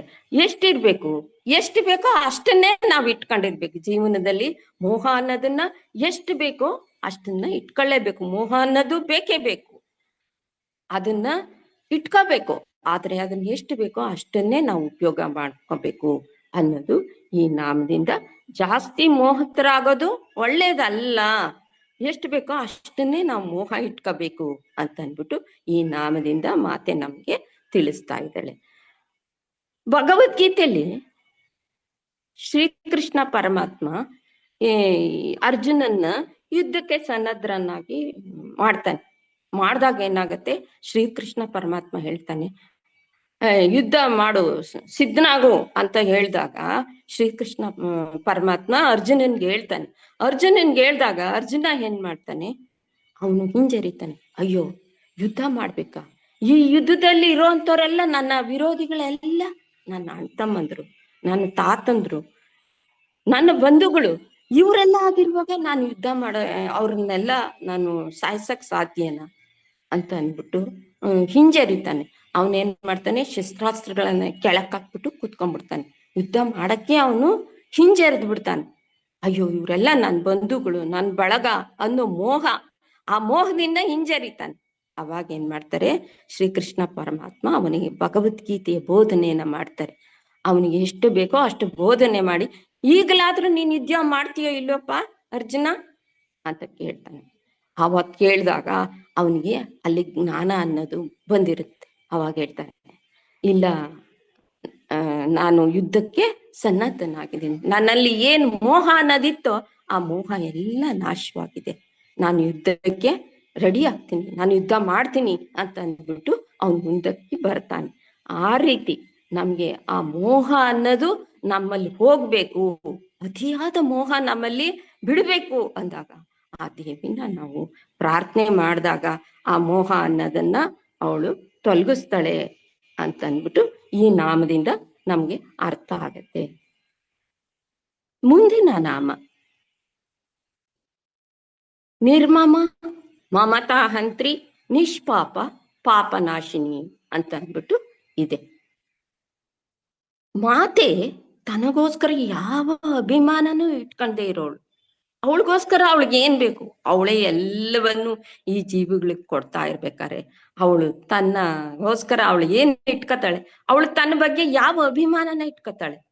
ಆದ್ರೆ ಆ ಮಮತೆ ಅನ್ನೋದು ಈ ಜೀವಿನಲ್ಲಿ ತುಂಬ್ಕೊಂಡು, ಈ ಜೀವಿನಲ್ಲಿ ಮಮತೆ ಅನ್ನೋದು, ಮೋಹ ಅನ್ನೋದು ಈ ಜೀವಿನಲ್ಲಿ ತುಂಬ್ಕೊಂಡ್ಬಿಟ್ಟಿದೆ. ಆ ಮಮತೆ ಅಂತ ನಾವು ಏನ್ ಹೇಳ್ತೀವಿ ಅಂತಂದ್ರೆ, ನಾನು, ನನ್ನದು, ನನ್ನ ಸಂಸಾರ ಅನ್ನೋ ಮಮತೆ ಈ ಜೀವಿಗೆ ಯಾವಾಗ್ಲೂ ಬರ್ತಾ ಇರುತ್ತೆ. ಅದರ ಸುಳಿಲೇ ಇವನು ಸಿಕ್ಕಾಕೊಂಡ್ಬಿಟ್ಟಿದ್ದಾನೆ. ಆ ಮಮತೆ ಅನ್ನೋ ಸುಳಿ ಒಳಗೆ ಇವನು ಸಿಕ್ಕಾಕೊಂಡ್ಬಿಟ್ಟಿದ್ದಾನೆ. ಅದಕ್ಕೆ ಶಂಕರರು ಏನ್ ಹೇಳ್ತಾರಪ್ಪ ಅಂದ್ರೆ, ಸಮ್ಯಕ್ ಸರತಿ ಇತಿ ಸಂಸಾರ ಅಂತ ಹೇಳಿದ್ದಾರೆ. ಸಮ್ಯಕ್ ಸಂಸಾರ ಸಮ್ಯಕ್ ಸರತಿ ಇತಿ ಸಂಸಾರ ಅಂತ ಅಂದ್ಬಿಟ್ಟು ಹೇಳಿದ್ದಾರೆ. ಏನಪ್ಪಾ ಹಾಗಂದ್ರೆ ಅಂತಂದ್ರೆ, ಈ ಸಂಸಾರ ಸಾಗರದಲ್ಲಿ ದೊಡ್ಡದಾದ ಒಂದು ಭೀಕರವಾದ ಮೊಸಳೆ ಅನ್ನೋದಿದೆ. ಅದೇನ್ ಮಾಡುತ್ತೆ, ನಮ್ಮನ್ನು ಹಿಡಿದು ಎತ್ತಿ ಎತ್ತಿ ಎತ್ತಿ ಮತ್ತೆ ಎಲ್ಲಾಕತ್ತೆ, ಈ ಸಂಸಾರದ ಕೂಪಕ್ಕೆ ನಮ್ಮನ್ನ ತಳ್ಳುತ್ತೆ ಅಂತ ಅಂದ್ಬಿಟ್ಟು ಹೇಳ್ತಾರೆ. ಅಂದ್ರೆ ಈ ಜನ್ಮ ಅನ್ನೋದು ಮತ್ತೆ ಮತ್ತೆ ಮತ್ತೆ ಹುಟ್ಟು ಸಾವು, ಹುಟ್ಟು ಸಾವು, ಇದ್ರಲ್ಲೇ ನಾವು ಸಿಕ್ಕೊಂಡು ಒದ್ದಾಡ್ತಾ ಇದ್ದೀವಿ. ಯಾತಕ್ಕೋಸ್ಕರ? ನಾವು ಮಾಡ್ತಕ್ಕಂಥ ಒಂದು ಕರ್ಮ ಫಲಗಳಿಂದ ನಾವು ಈ ಹುಟ್ಟು ಸಾವಿನಲ್ಲೇ ನಾವು ಒದ್ದಾಡ್ತಿರ್ತೀವಿ ಅನ್ನೋದಕ್ಕೋಸ್ಕರ ಶಂಕರರು ಈ ರೀತಿ ಹೇಳಿದ್ದಾರೆ. ಈ ಸರ್ಪ ಅನ್ನೋದು ಏನ್ ಮಾಡುತ್ತಪ್ಪ ಅಂದ್ರೆ, ಈ ಭೂಮಿಗೆ ಕಚ್ಕೊಂಡಿರುತ್ತಂತೆ. ಆ ಭೂಮಿಗೆ ಕಚ್ಕೊಂಡು ಹೀಗೇ ಹೋಗ್ತಾ ಇರತ್ತಂತೆ ಸರ್ಪ. ಅದೇ ರೀತಿ ಈ ಮನುಷ್ಯ ಕೂಡ ಈ ಸಂಸಾರ ಸಾಗರಕ್ಕೆ ಅವನು ಕಚ್ಕೊಂಡ್ಬಿಟ್ಟಿದ್ದಾನೆ. ಆದ್ರೆ ಆ ಗರುಡ ಅನ್ನೋದಿದೆಯಲ್ಲ, ಆ ಗರುಡ ಅನ್ನೋದು ಹಾಗಲ್ಲ. ಅದೇನು ಆಗುತ್ತೆ, ಅದು ಮೇಲ್ಗಡೆ ಹಾರ್ತಾ ಇರುತ್ತಂತೆ. ಆ ಗರುಡ ಮೇಲ್ಗಡೆ ಹಾರ್ತಾ ಇರುತ್ತೆ. ಈ ಸರ್ಪ ಅನ್ನೋದು ಈ ಭೂಮಿಲೇ ಕಚ್ಕೊಂಡಿರುತ್ತೆ. ಗರುಡ ಹಾಗಲ್ಲ, ಅದು ಮೇಲ್ಗಡೆ ಹಾರ್ತಾ ಇರುತ್ತೆ. ಅದಕ್ಕೇನಾರ ಸಮಯ ಸಿಕ್ಕಾಗ ಮಾತ್ರ ಅದು ಭೂಮಿಗೆ ಇಳಿಯುತ್ತೆ, ಮತ್ತೆ ಮೇಲೆ ಕೊಟ್ಟೋಗುತ್ತೆ. ಆ ರೀತಿಯಲ್ಲಿ ನಾವು ಮಮಕಾರ ಅನ್ನೋದು ಏನಿದೆಯೋ ಅದನ್ನ ನಾವು ದೂರ ಮಾಡ್ಕೋಬೇಕು. ನಾವು ಹುಟ್ಟು ಬರ್ತೀವಿ ಈ ಪ್ರಪಂಚಕ್ಕೆ, ತಾಯಿ ಗರ್ಭದಿಂದ ಬಂದ ಮೇಲೆ ನಮಗೆ ಯಾರು ಇರಲ್ಲ. ನಾವು ಹೇಗಿರ್ತೀವಿ ಆಗ ಅಂತಂದ್ರೆ, ಯಾರು ಇಲ್ಲ. ಆಗ ನಾವು ಬಂದ ಮೇಲೆ, ಈ ಭೂಮಿಗೆ ಬಂದ ಮೇಲೆ ನಮ್ಗೆಲ್ಲ ಬರ್ತಾ ಹೋಗುತ್ತೆ. ಯಾವುದು? ತಂದೆ, ತಾಯಿ, ಅಣ್ಣ, ತಮ್ಮ, ಬಂಧು ಬಳಗ, ಇವೆಲ್ಲ ನಮ್ಗೆ ಅವಾಗ ಬಂದು ಮುತ್ಕೋತಾರೆ, ಅಂಟ್ಕೋತಾರೆ. ಯಾವಾಗ? ನಾವ್ ಈ ಭೂಮಿಗೆ ಬಂದಾಗ. ತಾಯಿ ಹೊಟ್ಟೆಯಿಂದ ಬರ್ಬೇಕಾದ್ರೆ ನಾವು ಒಬ್ರೇ ಬಂದಿರೋದು, ಅದುವರೆಗೂ ಯಾರು ಇರಲ್ಲ, ಸಂಬಂಧ ಅನ್ನೋದೇ ಇರಲ್ಲ. ನಾವ್ ಯಾವಾಗ ಈ ಭೂಮಿಗೆ ಬಂದ್ವೋ ಅವಾಗ ನಮ್ಗೆ ಎಲ್ಲ ಸಂಬಂಧಗಳಿಗೂ ಬಂದು ಅಂಟ್ಕೊಳತ್ತೆ. ತಂದೆ, ತಾಯಿ, ತಮ್ಮ, ಅಣ್ಣ, ತಂಗಿ, ಮಕ್ಕಳು, ಮರಿ ಎಲ್ಲ ಬಂದು ನಮ್ಗೆ ಮುತ್ಕೋತಾರೆ. ಅದ್ ಯಾವ ರೀತಿ ಅಂತಂದ್ರೆ, ಈ ಭೂಮಿ ಮೇಲೆ ಏನಾರ ಒಂದು ತೊಟ್ಟು ಆ ಜೇನು ತುಪ್ಪ ಅನ್ನೋದ್ ಕೆಳಗ್ ಬಿತ್ತು, ಆ ಭೂಮಿ ಮೇಲೆ ಬಿತ್ತು, ಅವಾಗ ಏನ್ ಮಾಡುತ್ತೆ, ಇರುವುಗಳೆಲ್ಲ ಬಂದು ಮುತ್ಕೊಂಡ್ಬಿಡುತ್ತೆ. ಆ ರೀತಿಯಲ್ಲಿ ಈ ಜೀವಿ ಅನ್ನೋನು ಜನ್ಮ ತಾಳಿದ ತಕ್ಷಣ ಇವ್ರೆಲ್ಲ ಬಂದು ಅಂಟ್ಕತ್ತಾರೆ. ಯಾವ್ದ್ರಿಂದ? ಮಮತ್ವದಿಂದ. ಓ, ಇವ್ ನನ್ ತಮ್ಮ, ಇವ್ ನನ್ ತಂಗಿ, ಇವ್ ನಮ್ಮ ಅಣ್ಣ, ಇವ್ ನಮ್ಮ ಅಕ್ಕ ಅನ್ನೋ ಒಂದು ಮಮತ್ವದಿಂದ ಏನ್ ಮಾಡುತ್ತೆ, ಎಲ್ಲ ಬಂದು ಅಂಟ್ಕಂತಾರೆ. ಇದಕ್ಕೆ ಜ್ಞಾನಿಗಳು ಅಂದ್ರೆ ಜ್ಞಾನಿಗಳು ಏನ್ ಹೇಳ್ತಾರಪ್ಪ ಅಂದ್ರೆ, ಈ ಅಂಟ್ಕೊಳ್ಳೋ ಇದಕ್ಕೆ ಜ್ಞಾನಿಗಳು ಏನ್ ಹೇಳ್ತಾರಪ್ಪ ಅಂದ್ರೆ, ತ್ವಮೇವ ಮಾತಾ, ತ್ವಮೇವ ಪಿತಾ, ತ್ವಮೇವ ಬಂಧುಶ್ಚ ಸಖಾ ತ್ವಮೇವ ಅಂತ ಹೇಳ್ತಾರೆ. ಅಂದ್ರೆ ಆಯ ಪರಮಾತ್ಮ, ನೀನೊಬ್ನಿದ್ರೆ ಸಾಕು, ಯಾರು ಬೇಡ, ಎಲ್ಲವೂ ನೀನೇ ಆಗ್ಬಿಟ್ಟಿದ್ಯಾ. ನೀನೊಬ್ನಿದ್ರೆ ಸಾಕು, ನೀನೇ ಎಲ್ಲವೂ. ಆ ಬಂಧುನು ನೀನೆ, ತಂದೆನೂ ನೀನೆ, ತಾಯಿನೂ ನೀನೆ, ಆ ಸ್ನೇಹಿತನೂ ನೀನೆ, ಎಲ್ಲವೂ ನೀನೇನಪ್ಪ ಅಂತ ಅಂದ್ಬಿಟ್ಟು ಜ್ಞಾನಿಗಳು ಹೇಳ್ತಾರೆ. ಆದ್ರೆ ಈ ಮನುಷ್ಯ ಆ ಮಮಕಾರ ಅನ್ನೋದ್ರಲ್ಲಿ ನನ್ನ ತಂಗಿ, ನನ್ನ ತಮ್ಮ, ನಮ್ಮಪ್ಪ, ನಮ್ಮಮ್ಮ ಅನ್ನೋ ಮಮಕಾರದಲ್ಲಿ ಸಿಕ್ಕಾಕೊಂಡ್ಬಿಟ್ಟಿರ್ತಾನೆ. ಜ್ಞಾನಿಗಳು ಅದನ್ನೆಲ್ಲ ಬಿಟ್ಟು ಆ ಪರಮಾತ್ಮ ಒಬ್ನೇ, ಅವನೊಬ್ನೇ ಇರೋದು ಅಂತ ನಿಶ್ಚಯ ಮಾಡಿ, ಅವನೇ ಎಲ್ಲ ನಮ್ಗೆ, ಬಂಧುನು ಅವನೇ, ಬಳಗನೂ ಅವನೇ, ತಂದೆನೂ ಅವನೇ, ಎಲ್ಲವೂ ಅವನೇ ಅಂತ ಅವನನ್ನ ನಂಬ್ಕೊಂಡಿರ್ತಾನೆ. ಆ ರೀತಿ ನಾವು ಕೂಡ, ಮನುಷ್ಯರು ಕೂಡ ಆದಷ್ಟು ನಮ್ಮ ಈ ಮಮಕಾರ ಏನಿದೆಯೋ ಅದನ್ನ ನಾವು ಕಮ್ಮಿ ಮಾಡ್ಕೊತಾ ಹೋಗ್ಬೇಕು. ಆ ಕಮ್ಮಿ ಮಾಡ್ಕೊಂಡಾಗ ಏನಾಗುತ್ತೆ, ನಾವು ಮೋಕ್ಷದ ಕಡೆಗೆ ಹೋಗೋಕೆ ಮಾರ್ಗ ದೊರೆಯುತ್ತೆ. ಮೋಕ್ಷದ ಕಡೆಗೆ ಹೋಗೋಕೆ ನಾವು ಸುಲಭನಾಗಿ ಸಾಗಬಹುದು. ಆ ಜ್ಞಾನ ಅನ್ನೋದು ನಮಗ್ ಬರ್ತಾ ಹೋಗುತ್ತೆ ಅಂತ ಅಂದ್ಬಿಟ್ಟು ಈ ನಾಮದಿಂದ ನಮ್ಗೆ ತಿಳಿದು ಬರುತ್ತೆ. ಮುಂದಿನ ನಾಮ ನಿಷ್ಪಾಪ. ನಿಷ್ಪಾಪ ಅಂತಂದ್ರೆ ಮಾತೆ ಪಾಪದ ಲೇಪವೇ ಇಲ್ದೋಳು. ಆ ಮಾತೆ ಯಾಕೆ ಪಾಪ ಮಾಡಕ್ ಹೋಗ್ತಾಳೆ? ಆ ಪಾಪ ಎಲ್ಲ ಯಾರು ಮಾಡ್ತಿದ್ದಾರೆ? ಈ ಮನುಷ್ಯ ಜೀವಿ ಮಾತ್ರ ಈ ಪಾಪದಲ್ಲಿ ಸೆಕ್ಕಾಕೊಂಡಿದ್ದಾನೆ. ಈ ಪಾಪ ಮಾಡೋನ್ ಯಾರು? ಈ ಮನುಷ್ಯನಾಗಿ ಹುಟ್ಟಿರೋನ್ ಮಾತ್ರ ಈ ಪಾಪದಲ್ಲಿ ಸೆಕ್ಕಾಕೊಂಡಿದ್ದಾನೆ. ಅದು ಯಾಕೆ ಪಾಪ ಮಾಡ್ತಾ ಇದ್ದಾನೆ ಈ ಮನುಷ್ಯ ಅಂತಂದ್ರೆ, ಈ ಸಮಾಜದಲ್ಲಿ ಒಂದು ನಿಯಮ ಅನ್ನೋದು ಇಟ್ಟಿದ್ದಾರೆ. ಆ ನಿಯಮ ಇಲ್ಲದೆ ಹೋಗಿದ್ರೆ ಈ ಮನುಷ್ಯ ಅನ್ನೋನು ಏನೇನ್ ಬೇಕೋ ಎಲ್ಲ ಕೆಲ್ಸಗಳನ್ನು, ಕೆಟ್ಟ ಕೆಲ್ಸಗಳನ್ನು ಮಾಡ್ಬಿಡ್ತಾ ಇದ್ದ. ಆ ಒಂದು ಶಾಸ್ತ್ರ, ಒಂದು ಧರ್ಮ ಅನ್ನೋ ಒಂದು ನಿಯಮವನ್ನ ಇಟ್ಟು ಈ ಸಮಾಜದಲ್ಲಿ ನೀನ್ ಹೀಗೆ ಬದುಕ್ಬೇಕು, ಹೀಗೆ ಜೀವನ ನಡೆಸ್ಬೇಕು ಅನ್ನೋ ಒಂದು ಬದ್ಧತೆನ ಇಟ್ಟಿದ್ದಾರೆ. ಆ ಶಾಸ್ತ್ರವನ್ನ ವಿರೋಧಿಸಿ, ಆ ಶಾಸ್ತ್ರದ ಪ್ರಕಾರ ನಡೀದೆ ಧರ್ಮವನ್ನ ವಿರೋಧಿಸಿ ಯಾರು ನಡೀತಾರೋ ಅವರು ಆ ಪಾಪದಲ್ಲಿ ಸೆಕ್ಕಾಕತ್ತಾರೆ ಅಂತ ಅಂದ್ಬಿಟ್ಟು ಹೇಳ್ತಾರೆ. ಈ ಜಗತ್ತು ಅನ್ನೋದು ತ್ರಿಗುಣ ಶಕ್ತಿಯಿಂದ ಕೂಡಿದೆಯಂತೆ. ತ್ರಿಗುಣ ಶಕ್ತಿ ಅಂತಂದ್ರೆ ಈ ಜಗತ್ತನ್ನ ಮಾಡಿರೋದೇ ತ್ರಿಗುಣ ಶಕ್ತಿಯಿಂದ ಆ ಮಾತೆ ಮಾಡಿದಾಳೆ. ಅಂದ್ರೆ ಸ್ಥಿತಿ, ಜಾಗ್ರತ್, ಸ್ವಪ್ನ,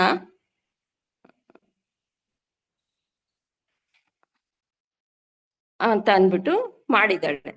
ಈ 3 ತ್ರಿಗುಣ ಶಕ್ತಿಗಳಿಂದ ಈ ಜಗತ್ತಾಗಿದೆ. ಆದ್ರೂ ಯಾರು ನನ್ನಲ್ಲಿ ಬಂದು ಶರಣಾಗತಿಯನ್ನ ಅಂತಾರ, ಆ ಶರಣಾಗತಿನ ಬೇಡ್ತಾರೋ ಅಂತವ್ರಿಗೆ ಮಾತೆ ಅವರ ಮಮತೆಯನ್ನೆಲ್ಲ ನಾಶ ಮಾಡ್ತಾಳೆ. ಯಾರು? ಆ ಕೃಷ್ಣ ಸ್ವರೂಪಿಣಿಯಾಗಿರ್ತಕ್ಕಂಥ ಆ ಮಾತೆ ಅವರ ಮಮತೆಯನ್ನ ನಾಶ ಮಾಡ್ತಾಳೆ ಅಂತ ಅಂದ್ಬಿಟ್ಟು ಈ ನಾಮದಿಂದ ನಮಗ್ ಗೊತ್ತಾಗುತ್ತೆ. ಮುಂದಿನ ನಾಮ ನಿಷ್ಪಾಪ.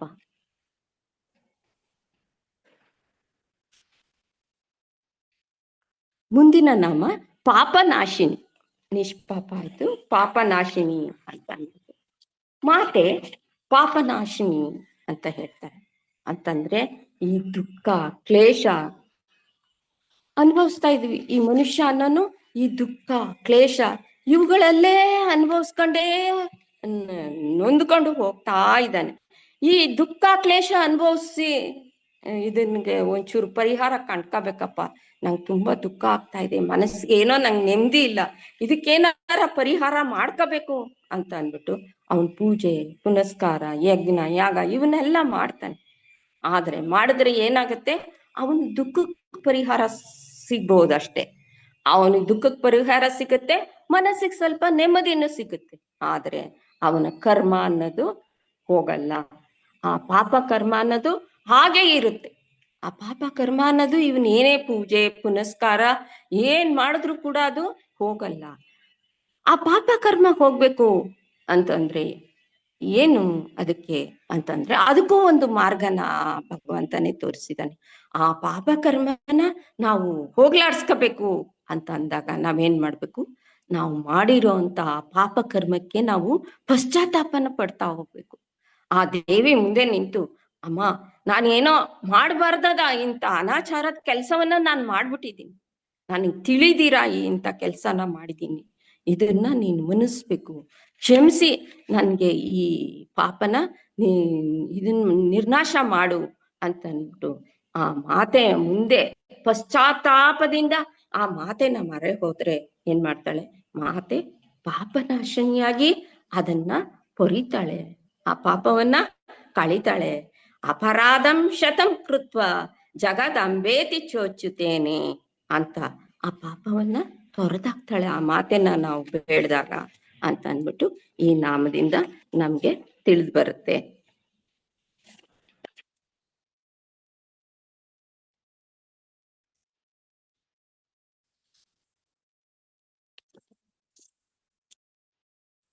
ಮುಂದಿನ ನಾಮ ನಿಷ್ಕ್ರೋಧ, ಕ್ರೋಧ ಶಮನಿ, ನಿರ್ಲೋಭ, ಲೋಭನಾಶಿನಿ ಅಂತ ಅಂದ್ಬಿಟ್ಟು ಮುಂದಿನ ನಾಮ ನೋಡಿ. ಎಷ್ಟನೇ ನಾಮ ಅದು? 48ನೇ ನಾಮ. 48ನೇ ನಾಮಕ್ಕೆ ಹೋಗ್ತಾ ಇದ್ದೀವಿ ಲಲಿತಾ ಸಹಸ್ರನಾಮದಲ್ಲಿ.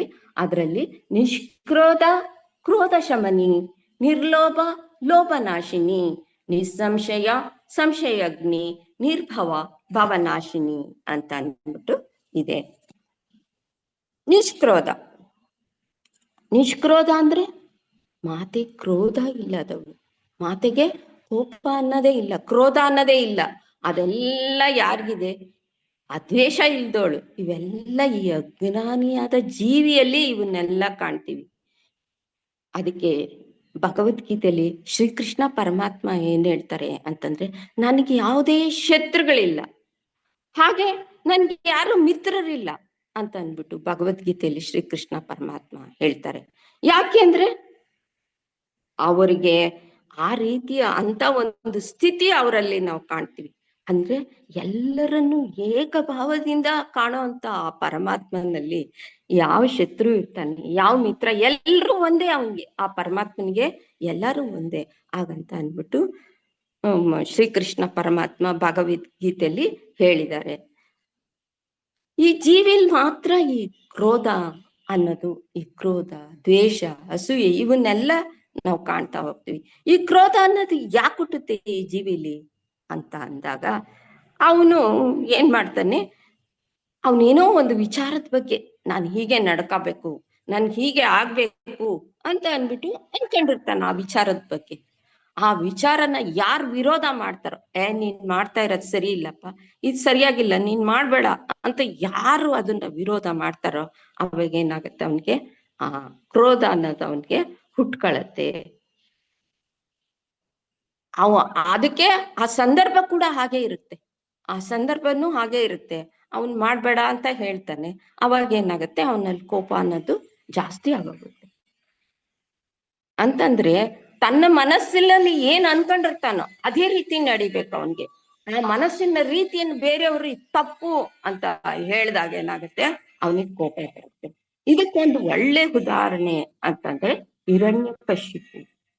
ಹಿರಣ್ಯಕಶಿಪು ಏನ್ ಮಾಡ್ತಾನೆ, ತನ್ನ ಮಗ ತನ್ನ ನಿಲುವಿನಲ್ಲೇ ನಡಿಬೇಕು, ತಾನು ಹೇಳ್ದಾಗೆ ಕೇಳ್ಬೇಕು, ಅವನು ಹರಿ ಧ್ಯಾನನ ಬಿಡ್ಬೇಕು, ತನ್ನ ರೀತಿ ಬರ್ಬೇಕು ಅಂತ ಅಂದ್ಬಿಟ್ಟು ಏನ್ ಮಾಡ್ತಾನೆ ಹಿರಣ್ಯಕಶಿಪು, ಮಗನಿಗೆ ಬೇಕಾದಷ್ಟು ಕಷ್ಟಗಳನ್ನ ಕೊಡ್ತಾ ಹೋಗ್ತಾನೆ ಮಗನ್ಗೆ.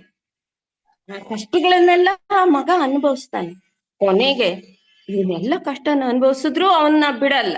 ಹರಿ ಹರಿ ಹರಿ ಅಂತ ಅಂದ್ಬಿಟ್ಟು ಅವ್ನು ಯಾವಾಗ ಧ್ಯಾನ ಮಾಡ್ತಿರ್ತಾನೋ ಅವಾಗ ಹೇಳ್ತಾನೆ, ಹಾಗಾದ್ರೆ ನಿನ್ ಹರಿ ಇದ್ರಲ್ಲಿದಾನ, ಈ ಕಂಬದಲ್ಲಿದಾನ, ತೋರ್ಸು ನಿನ್ ಹರಿನ ಅಂದಾಗ ಪರಮಾತ್ಮ ಏನ್ ಮಾಡ್ತಾನೆ, ನರಸಿಂಹ ಅವತಾರದಲ್ಲಿ ಅಲ್ಲಿ ಕಾಣಿಸ್ಕೊಂತಾನ.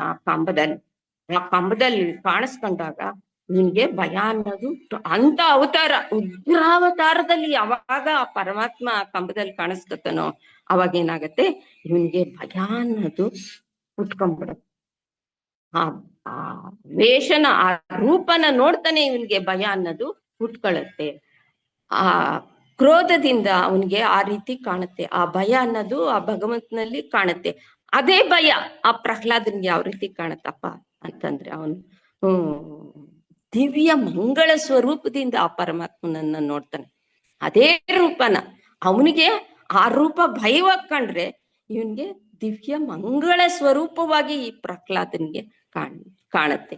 ಅದಕ್ಕೆ ನಾವು ಆ ದ್ವೇಷ, ಆ ಕ್ರೋಧ ಅದನ್ನೆಲ್ಲ ನಾವು ಇಟ್ಕೊಂಡಾಗ ಏನಾಗುತ್ತೆ, ಅದು ಜೀವಿಯನ್ನ ಪತನ ಮಾಡ್ತಾ ಹೋಗುತ್ತೆ. ಅದನ್ನ ನಾವು ಬಿಡ್ತಾ ಬಂದಾಗ ಏನಾಗತ್ತೆ, ನಾವು ಅದನ್ನ ಬಿಡ್ಬೇಕು ಅಂದಾಗ ನಾವೇನ್ ಮಾಡ್ಬೇಕು, ಚಿತ್ತ ಶುದ್ಧಿನ ಹೊಂದಬೇಕು. ಈ ಜೀವನದಲ್ಲಿ ನಮಗೆ ಶಾಂತತೆ ಬೇಕು, ಮತ್ತೆ ನೆಮ್ಮದಿ ಬೇಕು ಅಂತ ಅಂದಾಗ ಏನ್ ಮಾಡ್ಬೇಕು, ಈ ದ್ವೇಷ, ಕ್ರೋಧ, ಅಸೂಯೆ ಇವನ್ನೆಲ್ಲ ಬಿಡ್ತಾ ನಾವು ಚಿತ್ತಶುದ್ಧಿ ಮಾಡ್ಕೊಂಡಾಗ ನಮ್ಗೆ ಶಾಂತತೆ ಅನ್ನೋದು ಸಿಕ್ಕುತ್ತೆ. ಇವುಗಳೆಲ್ಲರಿಂದ ನಾವು ದೂರ ಆಗ್ಬೇಕು. ಈ ದ್ವೇಷ, ಅಸೂಯೆ, ಕೋಪ ಅಂತ ಅಂದಾಗ ನಾವೇನ್ ಮಾಡ್ಬೇಕು, ಆ ಮಾತಿನ ಸ್ಮರಣೆ ಮಾಡ್ಬೇಕು. ಆ ಮಾತೆಯ ಮರೆ ಹೋದಾಗ ಏನ್ ಮಾಡ್ತಾಳೆ ಮಾತೆ, ಆ ದುಷ್ಟ ಶಕ್ತಿಗಳನ್ನೆಲ್ಲ ನಾಶ ಮಾಡಿ ನಮ್ಗೆ ನೆಮ್ಮದಿ, ಶಾಂತಿ ಇವುಗಳನ್ನೆಲ್ಲ ಕೊಡ್ತಾ ಬರ್ತಾಳೆ ಅಂತ ಅಂದ್ಬಿಟ್ಟು ಈ ನಾಮದಿಂದ ನಮ್ಗೆ ಗೊತ್ತಾಗ್ತಾ ಇದೆ. ಮುಂದಿನ ನಾಮ ಕ್ರೋಧ ಶಮನಿ. ನಾವು ಕ್ರೋಧ ಅಂತ ಅಂದ್ಬಿಟ್ಟು ಆ ಕ್ರೋಧದಲ್ಲಿ ಕೂತ್ಕೊಂಡು ನಾವ್ ಪೂಜೆ ಮಾಡ್ಲಿ, ಯಾವುದೇ ಯಜ್ಞ ಮಾಡ್ಲಿ, ಯಾಗ ಮಾಡ್ಲಿ, ಅದಕ್ಕೆಲ್ಲ ಏನು ಫಲ ನಮ್ಗೆ ಸಿಕ್ಕಲ್ಲ. ಒಳ್ಳೆ ಫಲ ಅನ್ನೋದು ನಮಗ್ ದೊರೆಯಲ್ಲ. ಯಾಕೆ? ನಾವು ಕ್ರೋಧದಿಂದ ಮಾಡ್ತಾ ಇದ್ದೀವಿ, ಕೋಪದಿಂದ ಮಾಡ್ತಾ ಇದ್ದೀವಿ ಅದನ್ನೆಲ್ಲ. ಆ ಕೋಪದಿಂದ, ಕ್ರೋಧದಿಂದ ಮಾಡೋ ಅಂತ ಪೂಜೆ ಪುನಸ್ಕಾರಗಳಿಗೆ ಯಾವುದೇ ಫಲ ನಮ್ಗೆ ಸಿಕ್ಕಲ್ಲ. ಅದಕ್ಕೆ ಈ ಕೋಪ, ಈ ಕ್ರೋಧಕ್ಕೆ ಬಸವಣ್ಣವರು ಒಂದು ಮಾತನ್ನ ಹೇಳ್ತಾರೆ, ತನುವಿನ ಕೋಪ ತನ್ನ ಹಿರಿಯತನದ ಕೇಡು, ಮನದ ಕೋಪ ತನ್ನ ಅರಿವಿನ ಕೇಡು, ಮನೆಯೊಳಗಿನ ಕಿಚ್ಚು ತನ್ನ ಮನೆಯ ಸುಟ್ಟಲ್ಲದೆ ನೆರೆಮನೆಯ ಸುಡುವುದೇ ಅಂತ ಬಸವಣ್ಣವರು ಈ ಕೋಪದ ಬಗ್ಗೆ ಹೇಳ್ತಾನೆ. ಈ ಜೀವಿ ಅದನ್ನು ತನ್ನನ್ನು ತಾನೇ ಸುಟ್ಕೊಳ್ತಾ ಇದ್ದಾನೆ. ಅವನಿಗೆ ಅರ್ಥ ಆಗ್ತಾ ಇಲ್ಲ. ಈ ಅರಿಷಡ್ ವರ್ಗಗಳಲ್ಲಿ ಸಿಕ್ಕಿ, ಯಾವುದು ಈ ಅರಿಷಡ್ ವರ್ಗಗಳು ಅಂದ್ರೆ ಕಾಮ, ಕ್ರೋಧ, ಮದ, ಮತ್ಸರ, ಇಂಥ ಅರಿಷಡ್ ವರ್ಗಗಳಲ್ಲಿ ಸಿಕ್ಕಾಕೊಂಡ್ಬಿಟ್ಟು ಮನುಷ್ಯ ಏನ್ ಮಾಡ್ತಾ ಇದ್ದಾನೆ, ತನ್ನ ತಾನೇ ಸುಟ್ಕೊತಾ ಇದ್ದಾನೆ. ಅದ್ರ ಅರಿವಿಲ್ಲ. ಈ ಅರಿಷಡ್ ವರ್ಗಗಳೆಲ್ಲ ಸಿಕ್ಕಿಕೊಂಡು ತನ್ನನ್ನು ತಾನು ಸುಟ್ಕೊತಾ ಇದ್ದಾನೆ. ಇದಕ್ ಪರಿಹಾರ ಏನಪ್ಪ ಅಂತ ಅಂದಾಗ, ಈ ಅರಿಷಡ್ ವರ್ಗಗಳು ಏನಿದೆಯೋ ಈ ಅರಿಷಡ್ ವರ್ಗಗಳನ್ನ ನಾವ್ ಯಾವ ಕಡೆ ತಿರ್ಗಿಸ್ಬೇಕು? ಆ ಭಗವಂತನ ಕಡೆ ತಿರ್ಗಿಸ್ಬೇಕು. ಈ ಅರಿಷಡ್ ವರ್ಗಗಳು, ಈ ಕಾಮ, ಕ್ರೋಧ, ಮದ, ಮತ್ಸರ ಇವುಗಳನ್ನೆಲ್ಲ ನಾವು ಆ ಭಗವಂತನ ಕಡೆ ತಿರ್ಗಿಸ್ದಾಗ ಏನಾಗತ್ತೆ, ನಮ್ಮ ಮನಸ್ಸಿಗೆ ಶಾಂತಿ ಅನ್ನೋದು ಸಿಕ್ಕತ್ತೆ. ಹೇಗೆ ನಾವು ಆ ಕ್ರೋಧನ ತಿರ್ಗಿಸ್ಬೇಕು, ಆ ದುಷ್ಟತನಗಳನ್ನ ಆ ಭಗವಂತನ ಕಡೆ ತಿರ್ಗಿಸ್ಬೇಕಪ್ಪ ಅಂತಂದಾಗ, ನಿನ್ನನ್ನು ನೋಡುವ ಕಾಮ ನನಗ್ ಬರ್ಲಿ, ಸದಾ ನಿನ್ನನ್ನು ನೋಡೋ ಅಂತ ಒಂದು ಕಾಮವನ್ನ ನನಗ್ ಕೊಡಪ್ಪ ಅಂತ ಅವನಲ್ಲಿ ಪ್ರಾರ್ಥಿಸ್ಬೇಕು. ಮತ್ತೆ ನಿನ್ನ ಪಾದ ಬಿಡನೆಂಬ ಲೋಭ ಬರ್ಲಿ, ಯಾವಾಗ್ಲೂ ನಿನ್ನ ಪಾದ ನಾನು ಬಿಡಲ್ಲ ಅನ್ನೋ ಒಂದು ಲೋಭ, ಬೇರೆ ಲೋಭ ಇಲ್ದಿರ ನಿನ್ನ ಪಾದನೇ ನಾನು ನಂಬಿದ್ದೀನಿ, ನಿನ್ನ ಪಾದದಲ್ಲೇ ನಾನು ಇರ್ತೀನಿ ಅನ್ನೋ ಲೋಭ ನನಗ್ ಕೊಡಪ್ಪ ಅಂತ ಬೇಡ್ಕೋಬೇಕು. ನಿನ್ನ ನಾಮ ಸ್ಮರಣೆಯ ಮದವೇರಲಿ, ಯಾವಾಗ್ಲೂ ನಮ್ಗೆ ಯಾವ್ದಿರ್ಬೇಕು, ಸದಾಕಾಲವು ನಿತ್ಯವೂ ಆ ಪರಮಾತ್ಮನ ಒಂದು ನಾಮಸ್ಮರಣೆ ಅನ್ನೋದು ನಿತ್ಯವೂ ನನಗ್ ಬರ್ಲಿನಪ್ಪ ಅಂತ ಅಂದ್ಬಿಟ್ಟು ಆ ಪರಮಾತ್ಮನ ಬೇಡ್ಕೋಬೇಕು. ಮತ್ತೆ ನಿನ್ನ ನಾಮಸ್ಮರಣೆ ಮಾಡುವ ಭಕ್ತರನ್ನ ನೋಡಿ ನನಗೆ ಮತ್ಸರ ಉಂಟಾಗಲಿ ಅನ್ನೋದನ್ನು ನಾವು ಬೇಡ್ಕೋಬೇಕು. ಬೇರೆಯವರು ಅದನ್ನ ನೋಡಿ, ಆ ಭಕ್ತರನ್ನ ನೋಡಿ ನಮ್ಗೆ ಮತ್ಸರ ಉಂಟಾದಾಗ ನನ್ನಲ್ಲೂ ಆ ಭಕ್ತಿ ಅನ್ನೋದು ಹುಟ್ತಾ ಹೋಗುತ್ತೆ. ನಾವು ಯಾವಾಗ ಒಳ್ಳೇದನ್ನ ನಾವು ಮಾಡ್ತಾ ಹೋಗ್ತೀವೋ ಅವಾಗ ನಮ್ಮ ಮನಸ್ಸು ಶಾಂತತೆಯನ್ನ ಹೊಂದುತ್ತೆ. ಒಳ್ಳೇದನ್ನ ನೋಡಿ ಒಳ್ಳೇದನ್ನ ನಾವು ಕಲಿತಾ ಬಂದ್ರೆ ನಮ್ಗೆ ಒಳ್ಳೇದೇ ಆಗ್ತಾ ಹೋಗುತ್ತೆ ಅಂತ ಅಂದ್ಬಿಟ್ಟು ಇದರಿಂದ ಗೊತ್ತಾಗತ್ತೆ. ಆಗ ನಾವ್ ಯಾವಾಗ ಒಳ್ಳೇದನ್ನ ನೋಡ್ತಾ ಹೋಗ್ತೀವೋ ಅವಾಗ ನಮ್ಮ ಈ ದುಷ್ಟ ಗುಣಗಳಿಂದ ನಾವು ದೂರ ಆಗ್ತೀವಿ ಅಂತ ಅಂದ್ಬಿಟ್ಟು ಈ ನಾಮದಿಂದ ನಮ್ಗೆ ತಿಳಿದು ಬರ್ತಾ ಇದೆ. ಮುಂದಿನ ನಾಮ ನಿರ್ಲೋಭ. ಮಾತೆ ಲೋಭರಹಿತಗಳು, ಅವಳಿಗೆ ಲೋಭ ಅನ್ನೋದೇ ಇಲ್ಲ. ಈ ಲೋಭತ್ವ ಅಂದ್ರೆ ಏನು? ಈ ಲೋಭತ್ವ ಅಂದ್ರೆ ಏನು? ಜಿಪುಣತನ. ಆ ಜಿಪುಣತನ ಮಾಡೋದೇ ಲೋಭತ್ವ. ಆ ಲೋಭತ್ವ ಅನ್ನೋದು ಮಾತೆಗಿಲ್ಲ. ಅದೆಲ್ಲ ಯಾರಿಗಿದೆ? ಈ ಮನುಷ್ಯನ್ಗೆ ಆ ಲೋಭತ್ವ ಅನ್ನೋದಿದೆ. ಅಲ್ದೆ ಇವನೇನ್ ಮಾಡ್ತಾನೆ, ಇವ್ನಿಗೆ ಅತಿಯಾದ ಆಸೆ, ಬೇರೆಯವ್ರ ಹಣನ ಹಾಕೊಂಡ್ಬಿಡ್ಬೇಕು, ಅವ್ರ ಹಣನ ನಾನು ತಗೊಂಡ್ಬಿಡ್ಬೇಕು, ಪರರ ಹಣನ ಇಡ್ಸೋದು, ಮತ್ತೆ ಹಣ ಸಂಪಾದನೆ ಮಾಡ್ಬಿಟ್ಟು ಬಚ್ಚಿಡೋದು. ಇನ್ನೂ ಸಂಪಾದನೆ ಮಾಡ್ಬೇಕು, ಇನ್ನೂ ಸಂಪಾದನೆ ಮಾಡ್ಬೇಕು. ಅದನ್ನೆಲ್ಲ ಏನ್ ಮಾಡ್ಬೇಕು, ಒಂದ್ ಕಡೆ ಬಚ್ಚಿಡ್ತಾ ಇರೋದು. ಇನ್ನೇನ ಅದನ್ನ ದಾನ ಮಾಡ್ಬೇಕು, ಧರ್ಮ ಮಾಡ್ಬೇಕು ಅನ್ನೋ ಗುಣ ಕೂಡ ಅವನ್ಗೆ ಇರಲ್ಲ. ಬರೀ ಹಣ ಸಂಪಾದನೆ ಮಾಡು, ಅದನ್ನ ಬಚ್ಚಿಡು. ಇಂಥ ಒಂದು ಗುಣ ಯಾರಿಗಿರುತ್ತೋ ಅವನಿಗೆ ಲೋಭಿ ಅಂತ ಕರೀತಾರೆ. ಈ ಲೋಭತ್ವ ಅನ್ನೋದು ಈ ಮನುಷ್ಯನ್ಗೆ ಎಲ್ರಿಗೂ ಇರಲ್ಲ, ಕೆಲವ್ರಿಗೆ ಅಂಟ್ಕೊಂಡ್ಬಿಟ್ಟಿರುತ್ತೆ ಈ ಲೋಭತ್ವ ಅನ್ನೋದು. ಆ ಲೋಭತ್ವದಲ್ಲೇ ಅವ್ರು ಹೋಗ್ತಾ ಇರ್ತಾರೆ. ಆದ್ರೆ ಮಾತೆ ಧಾರಾಳ ಸ್ವಭಾವದಳು. ಮಾತೆ ಹಾಗಲ್ಲ, ತಾನ್ ಸಂಪಾದನೆ ಮಾಡೋದು, ಅದನ್ನ ಬಚ್ಚಿಟ್ಕೊಳ್ಳೋದು, ಇದೇ ಮಾಡ್ತಾ ಹೋಗ್ತಾನೆ ಮನುಷ್ಯ ಅನ್ನೋನು, ಬೇರೆಯವ್ರಿಗೆ ಕೊಡಲ್ಲ, ಹಿಂಗ್ ಮಾಡ್ತಾನೆ. ಆದ್ರೆ ಮಾತೆ ಲೋಭತ್ವ ಇಲ್ದೇ ಇರೋಳು. ಅವಳು ಏನ್ ಮಾಡ್ತಾ ಇದ್ದಾಳೆ, ಈ ಮನುಷ್ಯನ್ಗೋಸ್ಕರ, ಆ ಜೀವಿಗೋಸ್ಕರ ಪಂಚಭೂತಗಳನ್ನ ಕೊಟ್ಟಿದ್ದಾಳೆ. ಈ ಭೂಮಿ, ಈ ಸೃಷ್ಟಿಗೆ ಆ ಪಂಚಭೂತಗಳನ್ನು ಕೊಟ್ಟಿದ್ದಾಳೆ. ಸೂರ್ಯ ಚಂದ್ರರ ಮುಖಾಂತರ ಏನ್ ಕೊಡ್ತಾ ಇದ್ದಾಳೆ, ಉಷ್ಣತೆನ್ ಕೊಡ್ತಾಳೆ, ತಂಪನ್ ಕೊಡ್ತಾಳೆ, ಮಳೆನ್ ಕೊಡ್ತಾಳೆ, ಬೆಳೆಗಳನ್ನ ಕೊಡ್ತಾಳೆ, ಎಲ್ಲನೂ ಉಚಿತವಾಗಿ ಕೊಡ್ತಾ ಇದ್ದಾಳೆ. ಅವಳು ಅದಕ್ಕಾಗಿ ಏನು ಪಡಿತಾ ಇಲ್ಲ. ತಗೊಳ್ಳಿ, ಎಲ್ಲ ನೀವು ಉಪಯೋಗಿಸ್ಕೊಳ್ಳಿ, ನೀವು ಜೀವನ ಮಾಡಿ ಅಂತ ಅಂದ್ಬಿಟ್ಟು ಉಚಿತವಾಗಿ ಎಲ್ಲವನ್ನೂ ಈ ಸೃಷ್ಟಿಯಲ್ಲಿ ಆ ಮಾತೆ ಕೊಡ್ತಾ ಇದ್ದಾಳೆ. ಆದ್ರೆ ನಾವು ಆ ಹಣನ ಸಂಪಾದನೆ ಮಾಡ್ತೀವಿ, ಬಚ್ಚಿಟ್ಕೋತೀವಿ. ಅದು ನನಗ್ ಬೇಕು, ನನ್ನ ಮಕ್ಳಿಗ್ ಬೇಕು ಅನ್ನೋ ಒಂದು ಲೋಭತ್ವಕ್ಕೆ ನಾವು ಅಂಟ್ಕೊಂಡ್ಬಿಟ್ಟಿದೀವಿ. ಆದ್ರಿಂದ ಈ ಲೋಭತ್ವವನ್ನ ನಾವು ಕಳ್ಕೋಬೇಕು ಅಂತ ಅಂದಾಗ ಆ ಮಾತನ್ನ ನಾವು ಧ್ಯಾನ ಮಾಡ್ಬೇಕು. ಮುಂದಿನ ನಾಮ ಲೋಭನಾಶಿನಿ. ಈ ಲೋಭತ್ವನ್ನ ನಾಶ ಮಾಡೋ ಅಂತೋಳು. ಈ ಲೋಭ ಅನ್ನೋದು ಒಂದು ಅತಿಯಾದ ಆಸೆ. ಲೋಭ ಅನ್ನೋದೇ ಒಂದು ಆಸೆ ಅನ್ನೋದು. ಇದಕ್ಕೆ ಒಂದು ಉದಾಹರಣೆ ಅಂದ್ರೆ, ಈ ಯಕ್ಷ ಪ್ರಶ್ನೆ ಒಳಗೆ ಯಕ್ಷ ಅನ್ನೋನು ಧರ್ಮರಾಯನ್ನ ಪ್ರಶ್ನೆ ಮಾಡ್ತಾರಂತೆ. ಯಾರು ಶ್ರೀಮಂತರು ಈ ಜಗತ್ನಲ್ಲಿ, ಈ ಸೃಷ್ಟಿ ಒಳಗೆ ಶ್ರೀಮಂತರಾಗುವಂತವ್ರು ಯಾರು, ಯಾವ ಮನುಷ್ಯ ಈ ಸೃಷ್ಟಿ ಒಳಗೆ ಸುಖವಾಗಿರ್ತಾನೆ, ಮತ್ತು ಈ ಶತ್ರುಗಳನ್ನು ಜಯಿಸೋ ಅಂತವನು ಯಾರು, ಅಸಾಧ್ಯವಾದ ಶತ್ರುಗಳು ಇದ್ದಾರೆ ಈ ಜಗತ್ನಲ್ಲಿ, ಅಂತವನ್ನ ಜಯಿಸೋ ಅಂತ ಮನುಷ್ಯ ಯಾರು, ಮತ್ತೆ ಯಾವುದೇ ರೋಗ, ಅಂತ್ಯವಿಲ್ಲದೆ ರೋಗ ಯಾವುದಿದೆ ಈ ಜಗತ್ತಲ್ಲಿ ಅಂತ ಅಂದ್ಬಿಟ್ಟು ಯಕ್ಷ ಧರ್ಮರಾಯನಿಗೆ ಪ್ರಶ್ನೆ ಹಾಕ್ತಾನೆ.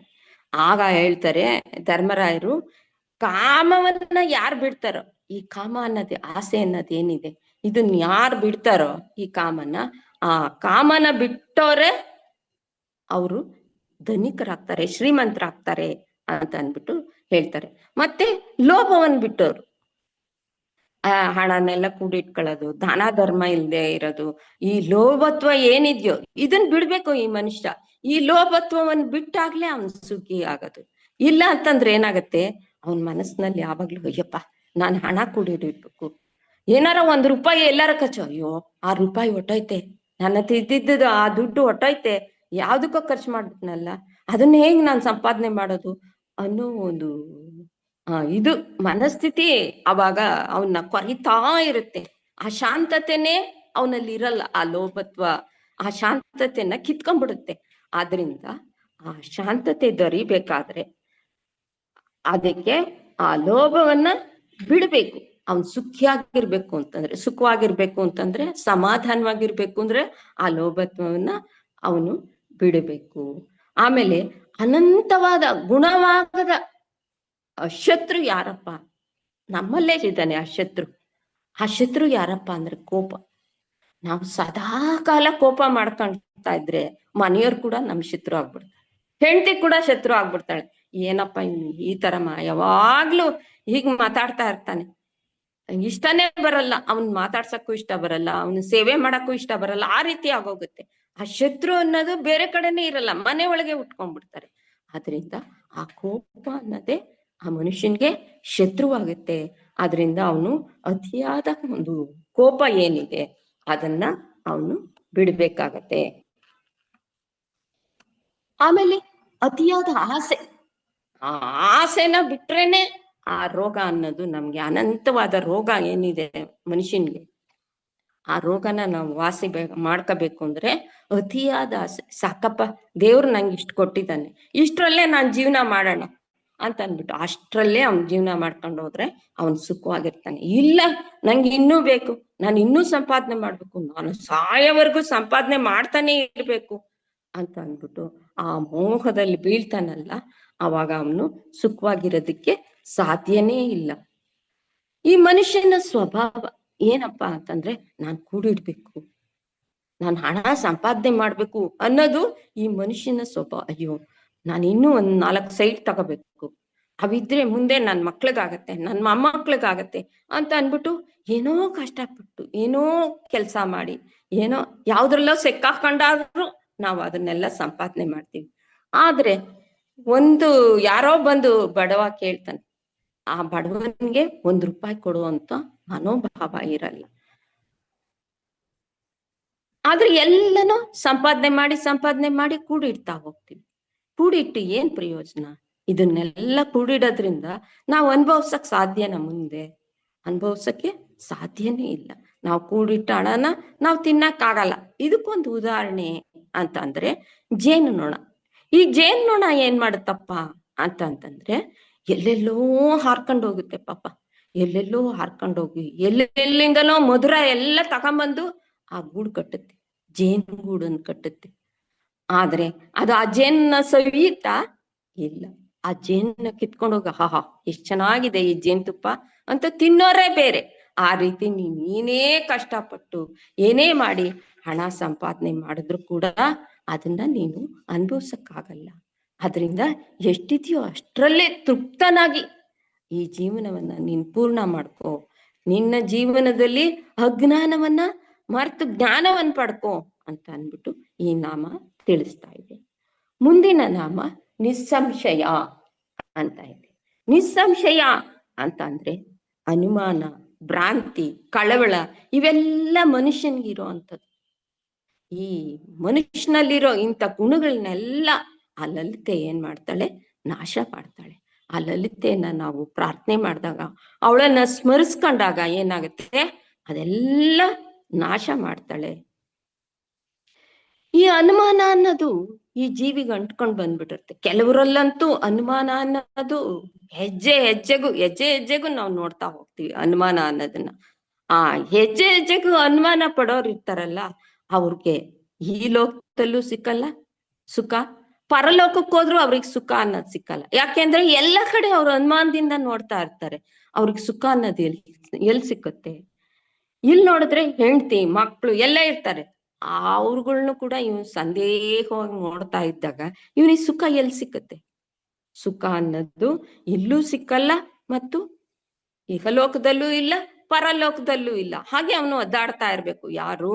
ಈ ಅನುಮಾನ ಅಂತ ಯಾರು ಇಟ್ಕೊಂಡಿರ್ತಾನೋ ವ್ಯಕ್ತಿ, ಅನುಮಾನದಲ್ಲೇ ಕೂಡಿರ್ತಾನೋ ಆ ವ್ಯಕ್ತಿ ಹಾಗೆ ಒದ್ದಾಡ್ತಿರ್ತಾನೆ.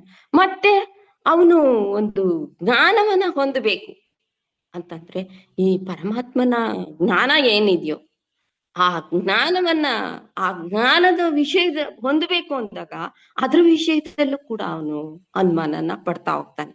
ಅಯ್ಯೋ, ಇದ್ ನಿಜಾನ? ಇದ್ ಸುಳ್ಳ? ಈ ವೇದಾಂತ ಎಲ್ಲ ನಿಜಾನ? ಈ ವೇದಗಳೆಲ್ಲ ನಿಜಾನ ಅಂತ ಅಂದ್ಬಿಟ್ಟು ಅನುಮಾನ ಪಟ್ಕೊಂಡು ಹೋಗ್ತಾನೆ. ಆ ಜ್ಞಾನ ಪಡ್ಯಕ್ ಕೂಡ ಅವನ್ಗೆ ಒಂದು ನಿರ್ಧಾರ ಇರಲ್ಲ. ಹೌದು, ಇದನ್ನ ನಂಬೇಕು ನಾನು, ಇದ್ರಲ್ಲಿ ಸತ್ಯತೆ ಇದೆ ಅನ್ನೋ ಒಂದು ಜ್ಞಾನ ಅವನ್ಗಿಲ್ದಿರ, ಆ ಇದಿಲ್ದಿರ ಅವನು ಅದರಲ್ಲೂ ಕೂಡ ಒದ್ದಾಡ್ಕೊಂಡು ಹೋಗ್ತಾ ಇರ್ತಾನೆ. ಅದಕ್ಕೆ ಏನಾಗಿದೆ, ಇಂಥ ವ್ಯಕ್ತಿಗಳಿಗೆ, ಇಂಥ ವ್ಯಕ್ತಿಯ ಸಂಶಯದ ನಿವಾರಣೆಗಾಗಿ ಈ ಭಗವದ್ಗೀತೆ ಅನ್ನೋದು ಹುಟ್ಕೊಂಡಿತ್ತು. ಆ ಭಗವದ್ಗೀತೆ ಹುಟ್ಟಿ ಅವನ ಸಂಶಯವನ್ನೆಲ್ಲ ನಾಶ ಮಾಡುತ್ತೆ. ಆ ಭಗವದ್ಗೀತೆನ ನಾವು ಪಠನೆ ಮಾಡಿದಾಗ ಅದರಲ್ಲಿರೋ ಒಂದು ಜ್ಞಾನವನ್ನ ನಾವು ತಿಳ್ಕೊಂಡಾಗ ಏನಾಗುತ್ತೆ? ನಮ್ಮ ಸಂಶಯಗಳೆಲ್ಲ ನಾಶ ಆಗತ್ತೆ. ಮತ್ತೆ ನಾವು ಯಾವುದೇ ಒಂದು ಕಾರ್ಯವನ್ನ ಮಾಡ್ಬೇಕಾದ್ರೆ ಅದು ಪೂರ್ಣ ಆಗ್ಬೇಕು ಆ ಕಾರ್ಯ ಅಂತಂದ್ರೆ ನಾವು ಆ ಅನುಮಾನನ ಬಿಡ್ಬೇಕಾಗತ್ತೆ. ಆ ಅನುಮಾನ ಬಿಟ್ರೇನೆ ಆ ಕಾರ್ಯ ಪೂರ್ಣ ಆಗೋದಕ್ಕೆ ಸಾಧ್ಯ. ಅದಕ್ಕಾಗಿ ಶ್ರೀ ಕೃಷ್ಣ ಪರಮಾತ್ಮ ಈ ಅರ್ಜುನನಲ್ಲಿ ಧರ್ಮ ಪ್ರಜ್ಞೆನ ಮೂಡಿಸ್ತಾನೆ. ಯಾಕೆ? ಆ ಕಾರ್ಯವನ್ನ, ಏನ್ ಕಾರ್ಯ ಹಿಡ್ದಿದ್ದಾನೋ ಆ ಕಾರ್ಯ ಪೂರ್ಣ ಆಗ್ಬೇಕು ಅನ್ನೋ ಉದ್ದೇಶಕ್ಕೆ ಅವನಲ್ಲಿ ಧರ್ಮ ಪ್ರಜ್ಞೆನ ಮೂಡಿಸ್ತಾನೆ ಶ್ರೀಕೃಷ್ಣ ಪರಮಾತ್ಮ.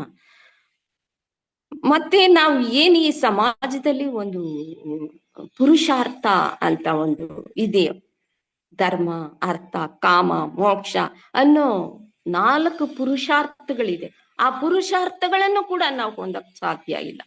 ಯಾವಾಗ ಆ ಅನುಮಾನದಿಂದ ಕೂಡಿದಾಗ ಈ ಪುರುಷಾರ್ಥಗಳನ್ನು ಕೂಡ ನಾವು ಪಡೆಯಕ್ಕಾಗಲ್ಲ. ಹಾಗೆ ನಾವು ಒದ್ದಾಡ್ಬೇಕಾಗತ್ತೆ. ಅದಕ್ಕೋಸ್ಕರ ನಾವು ಏನ್ ಮಾಡ್ಬೇಕು, ಆ ಋಷಿ ಮುನಿಗಳು ಹಾಕಿಕೊಟ್ಟಂತ ಮಾರ್ಗದಲ್ಲಿ ನಾವು ನಡಿಬೇಕು. ಏನು ಅವರು ಈ ರೀತಿನೇ ಸಮಾಜದಲ್ಲಿ ನೀನು ಈ ರೀತಿ ನಡಿಬೇಕು, ಈ ಧರ್ಮ ಮಾರ್ಗದಲ್ಲಿ ಹೋಗ್ಬೇಕು, ಈ ಶಾಸ್ತ್ರನ ನೀನು ಅಳವಡಿಸ್ಕೋಬೇಕು ಅಂತ ಅಂದ್ಬಿಟ್ಟು ನಮ್ಗೆ ಆ ಮಾರ್ಗವನ್ನ ಹೇಳ್ಕೊಟ್ಟಿದ್ದಾರೋ, ಆ ಮಾರ್ಗದಲ್ಲಿ ನಾವು ನಡೆದಾಗ ನಮ್ಗೆ ಆ ಪರಮಾತ್ಮನ ದಾರಿ ತೋರಿಸ್ತಾನೆ. ಆ ಪರಮಾತ್ಮ ದಾರಿ ನಮ್ಗೆ ಯಾವ್ದಾದ್ರು ಕಷ್ಟ ಬಂತು, ಆ ಕಷ್ಟ ಬಂದಾಗ ಕೃಷ್ಣ ಪರಮಾತ್ಮ ನೀನೇ ಎಲ್ಲ, ನೀನ್ ಬಂದ್ ನನ್ ಕಾಪಾಡ್ಬೇಕು ಅಂದಾಗ ಆ ಪುರುಷೋತ್ತಮನಾದ ಪರಮಾತ್ಮ ನಮ್ಮನ್ನ ಕಾಪಾಡ್ತಾನೆ. ಆದ್ರಿಂದ ನಾವು ಆ ದೇವರಲ್ಲಿ, ಆ ಪರಮಾತ್ಮನಲ್ಲಿ ನಂಬಿಕೆ ಅನ್ನೋದು ಇಟ್ಕೋಬೇಕು. ಆ ಸಂಶಯ ಅನುಮಾನ ಇಟ್ಕೊಂಡ್ರೆ ಆ ಪರಮಾತ್ಮನೂ ಬಂದು ನಿಮ್ಮನ್ನ ಕಾಪಾಡಲ್ಲ. ಅವನ ಪೂರ್ಣವಾಗಿ ನಂಬಿ ನೀನೇನಪ್ಪ, ನೀನ್ ಕಾಪಾಡ್ಬೇಕು ನನ್ನನ್ನ ಅಂದಾಗ ಆ ಪರಮಾತ್ಮ ಬಂದು ನಮ್ಮನ್ನ ಕಾಪಾಡ್ತಾನೆ. ಎಂತ ಸಮಯದಲ್ಲಾದ್ರೂ ಕೃಷ್ಣ ಪರಮಾತ್ಮ ಅಂದಾಗ ಆ ಪರಮಾತ್ಮ ಬಂದು ನಮ್ಮನ್ನ ಕಾಪಾಡ್ತಾನೆ ಅಂತ ಅಂದ್ಬಿಟ್ಟು ಈ ನಾಮದಿಂದ ನಿಸ್ಸಂಶಯ ಅಂತಂದ್ರೆ ಸಂಶಯ ಇಲ್ಲದೆ ನಾವು ಆ ಪರಮಾತ್ಮನನ್ನ ಧ್ಯಾನ ಮಾಡಿದಾಗ ಆ ಪರಮಾತ್ಮ ಬಂದು ನಮ್ಮನ್ನ ಕಾಪಾಡ್ತಾನೆ ಅನ್ನೋದು ಈ ನಾಮದ ಅರ್ಥ ಆಗಿದೆ. ಮುಂದಿನ ನಾಮ ನಿರ್ಭವ ಭವನಾಶಿನಿ. ನಿರ್ಭವ ಅಂತಂದ್ರೆ ಜನ್ಮ ಇಲ್ದೋಳು, ಭ್ರಾಂತಿ ಇಲ್ದೋಳು, ಕಲ್ಪನೆಗೆ ಅತೀತವಾದೋಳು ಆ ಮಾತೆ ಅಂತ ಅಂದ್ಬಿಟ್ಟು ಹೇಳ್ತಾರೆ. ಆದ್ರಿಂದ ಅಂತಹ ಮಾತೆನ ನಾವು ಧ್ಯಾನ ಮಾಡಿದಾಗ ಅವಳೇ ಎಲ್ಲ, ಈ ಜನ್ಮ ಅನ್ನೋದೇನಿದೆ, ಈ ಜೀವ ಅನ್ನೋದೇನಿದೆ, ಇದೆಲ್ಲ ಲಲಿತಾ ಮಾತೆದು ಅಂತ ಅಂದ್ಬಿಟ್ಟು ನಾವು ಆಕೆನ ಧ್ಯಾನ ಮಾಡಿದಾಗ ಈ ಜನನ ಮರಣಗಳಿಂದ ನಮ್ಮನ್ನ ದೂರ ಮಾಡ್ತಾಳೆ, ಈ ಸಂಸಾರ ಸಾಗರದಿಂದ ನಮ್ಮನ್ನ ದಾಟಿಸ್ತಾಳೆ ಅಂತ ಅಂದ್ಬಿಟ್ಟು ಹೇಳ್ತಾರೆ. ಅದಕ್ಕಾಗಿ ನಾವು ಸದಾ ಕಾಲ ಆ ಮಾತನ್ನ ಸ್ಮರಣೆ ಮಾಡ್ಬೇಕು ಅನ್ನೋದು ಈ ನಾಮಗಳಿಂದ ನಮ್ಗೆ ತಿಳಿದು ಬರ್ತಾ ಇದೆ. ಇಲ್ಲಿಗೆ ಇವತ್ತಿನ ಕ್ಲಾಸನ್ನ ಮುಗಿಸ್ತಾ ಇದ್ದೀನಿ.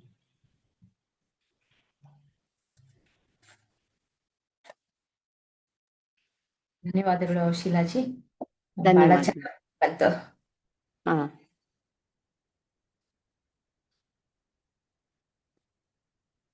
ಶೀಲಾ ಅವರೇ, ಹೇಳಿ.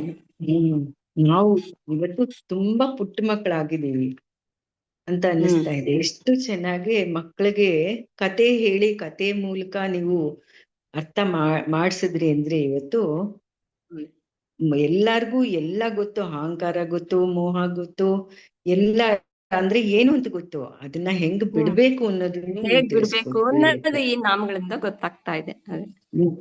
ನಾಮದಲ್ಲಿ ಅದು ಎಕ್ಸಾಂಪಲ್ ಕೊಟ್ಟು ಒಂದ್ 5, 6, 7, 8 ಕತೆನೆ ಹೇಳಿದ್ರಿ ಇವಾಗ ನೀವು. ಒಂದೊಂದು ಕತೆ ಮುಖಾಂತರ ನೀವು ತಿಳಿಪಡಿಸಿದ್ರಲ್ಲ, ಬಹಳ ಚೆನ್ನಾಗಿತ್ತು. ನಾನ್ ಹೇಳಕ್ ಹೋದ್ರೆ ನಾನ್ ಮಾತಾಡ್ತಾ ಇರ್ತೀನಿ, ಬೇರೆಯವ್ರು ಏನಾದ್ರು ಹೇಳಿ ಸಾರನ ಅವ್ರು ಹೇಳಿ, ಅವ್ರು ಹೇಳ್ದೆ ಇದ್ರೆ ನಾನು ಸಾರ ಹೇಳ್ತೀನಿ ಇವತ್ತಿಂದ ಸಾರ. ಯಾರಾದ್ರೂ ಇದ್ರೆ ಯಾರ್ಗೇನ್ ಅವ್ರವ್ರು ಅನುಭವ, ಅವ್ರವ್ರ ಮನ್ಸಲ್ಲಿ ಏನು ಅನುಭವ ಆಯ್ತು, ಅವ್ರ ಏನ್ ಅರ್ಥ ಮಾಡ್ಕೊಂಡ್ರು, ಏನಾದ್ರೂ ಪರವಾಗಿಲ್ಲ, ಇಲ್ಲೇನು ಆಫ್ ಮಾಡಿದೀರಾ? ಆಫ್ ಮಾಡಿರ್ತಾರೆ, ಸರಿ, ರೆಕಾರ್ಡಿಂಗ್ ಆಫ್ ಮಾಡಿರ್ತಾರೆ ಅಲ್ವಾ ಪದ್ಮಾ? ಇಲ್ಲ, ಆಫ್ ಆಗಿಲ್ಲ. ಅಯ್ಯೋ, ಆಫ್ ಮಾಡಿ. ಮಾಡ್ಬಿಡಿ ಯಾವಾಗ್ಲೂ. ಅದಕ್ಕೆ ನಾನು 1 ನಿಮಿಷ ಸುಮ್ನೆ ಇರ್ತೀನಿ, ಪದ್ಮಾ ಹೇಳದ್ಮೇಲೆ ನಾನ್ ಮಾತಾಡ್ತೀನಿ. ಅವ್ರು ಆಫ್ ಮಾಡಿರ್ತಾರೆ.